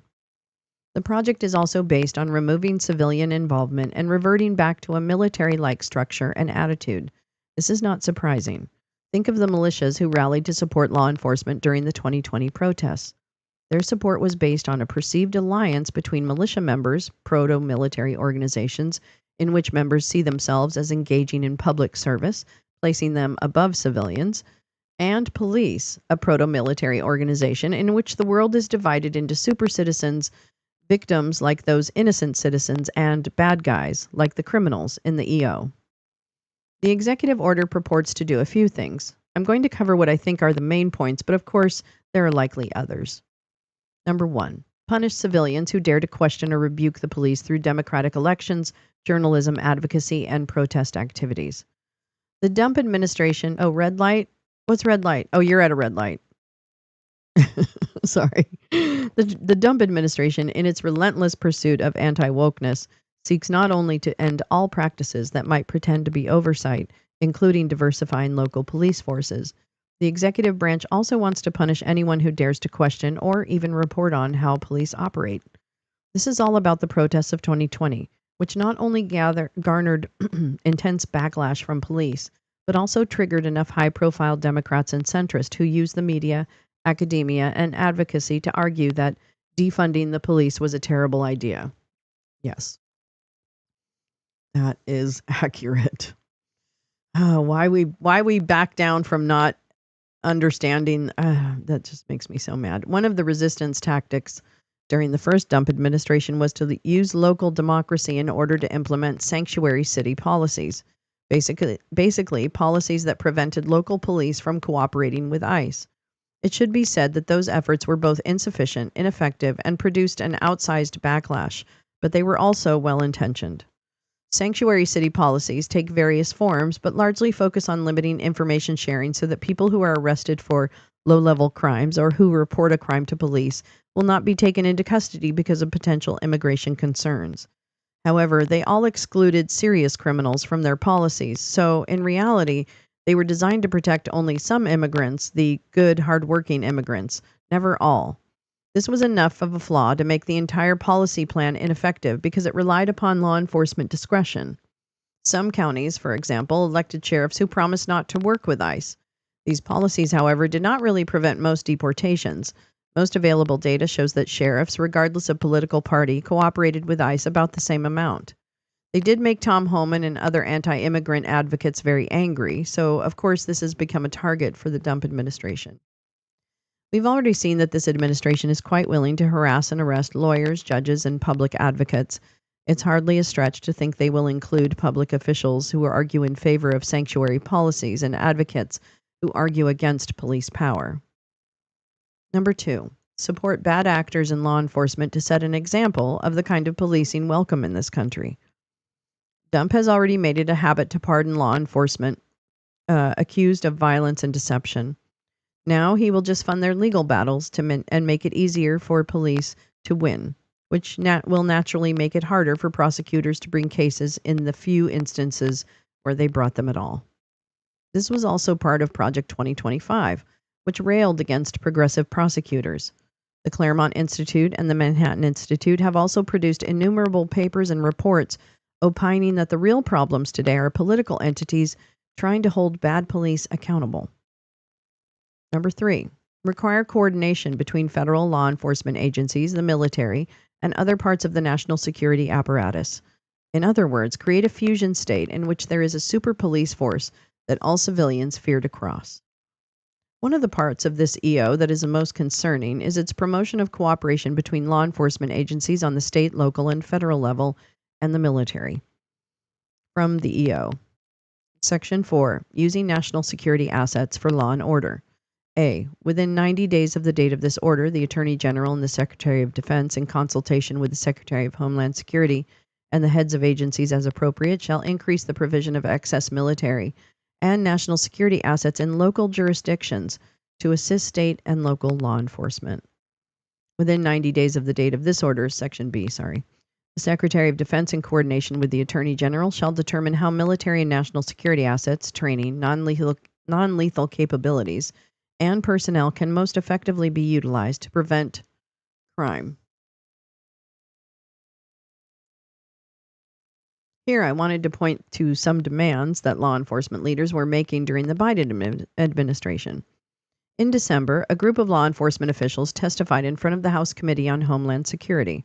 The whole thing went under the radar for the media, but it drew my attention because of what law enforcement was asking for. Namely, information sharing between agencies, including DHS and the military, as well as additional surveillance capabilities that local agencies usually cannot afford or know how to use on their own. See this recent piece on New York using AI technology to, quote, spot problem subway riders.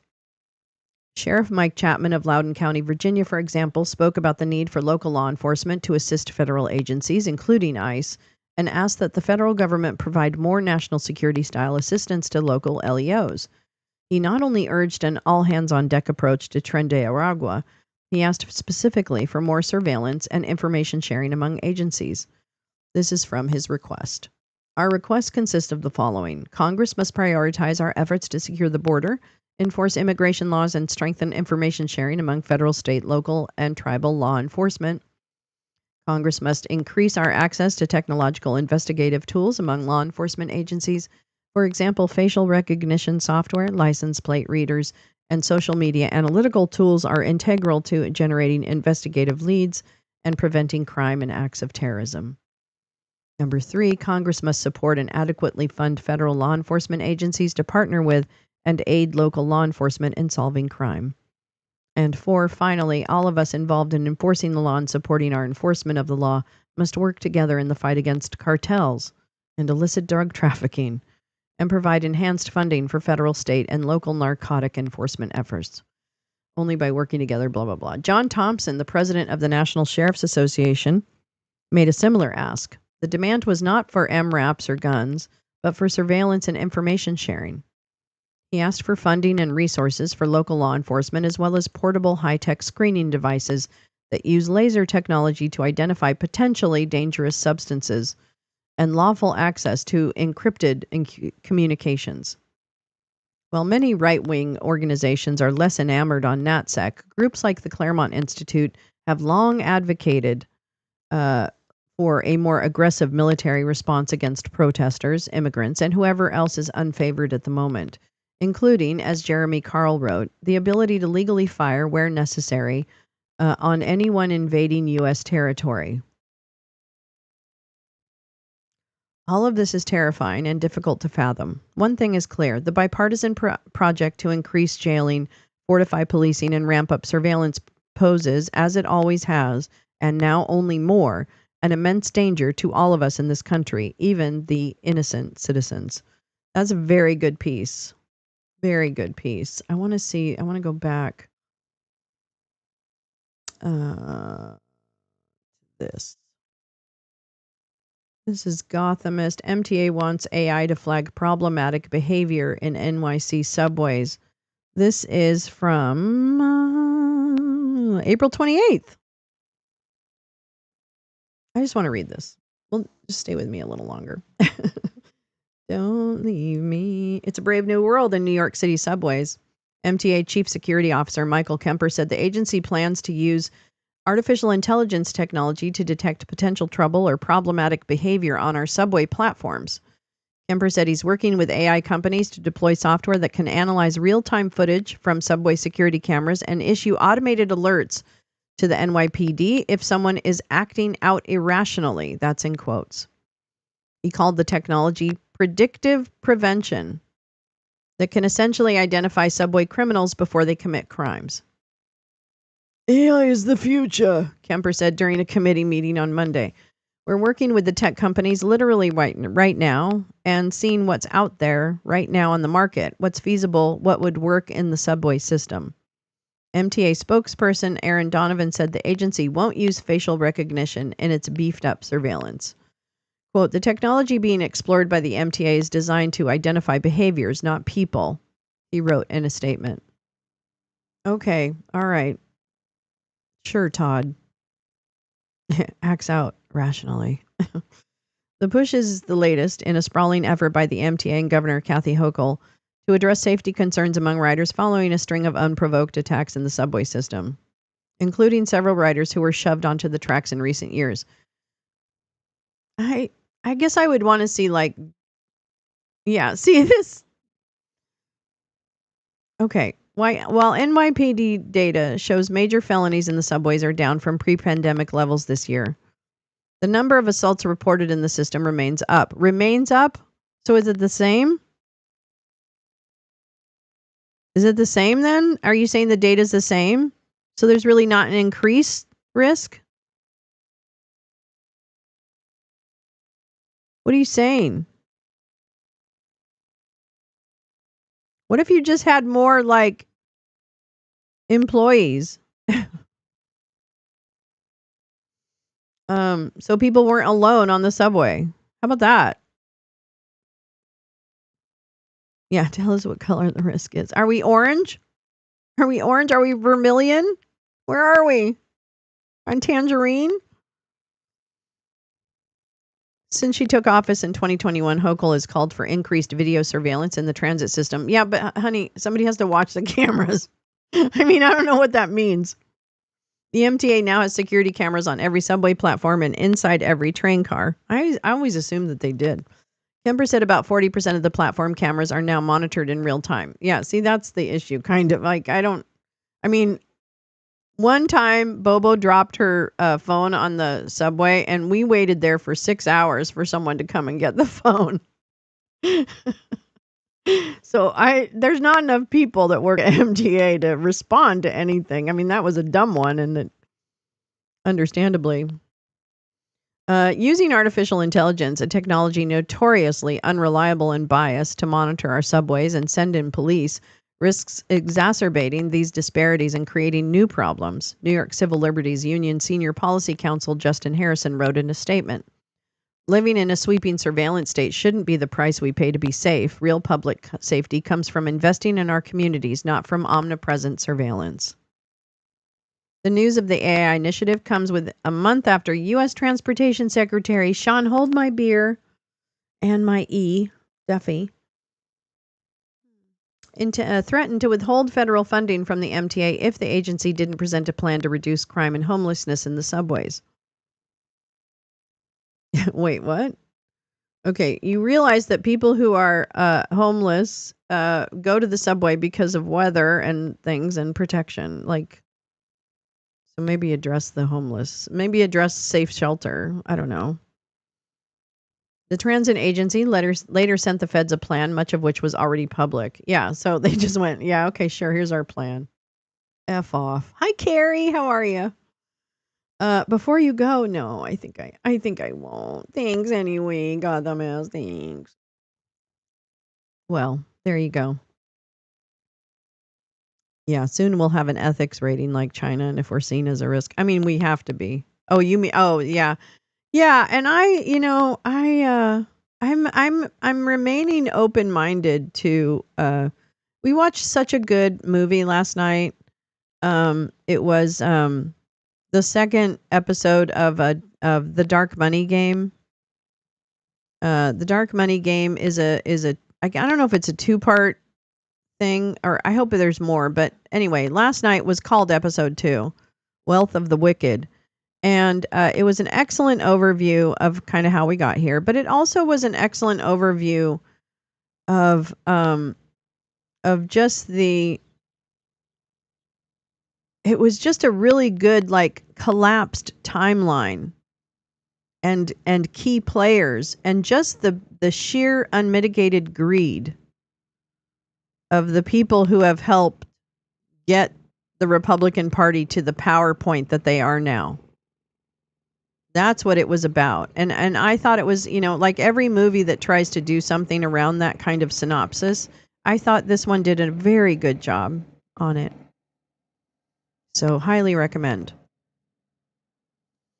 And just wanting to question more, right? Like question what is, like I feel like China is not necessarily a political threat to us, except for the fact of surveillance and other things. They want to be one of the greatest producers and exporters in the world so that they can sustain their very large population.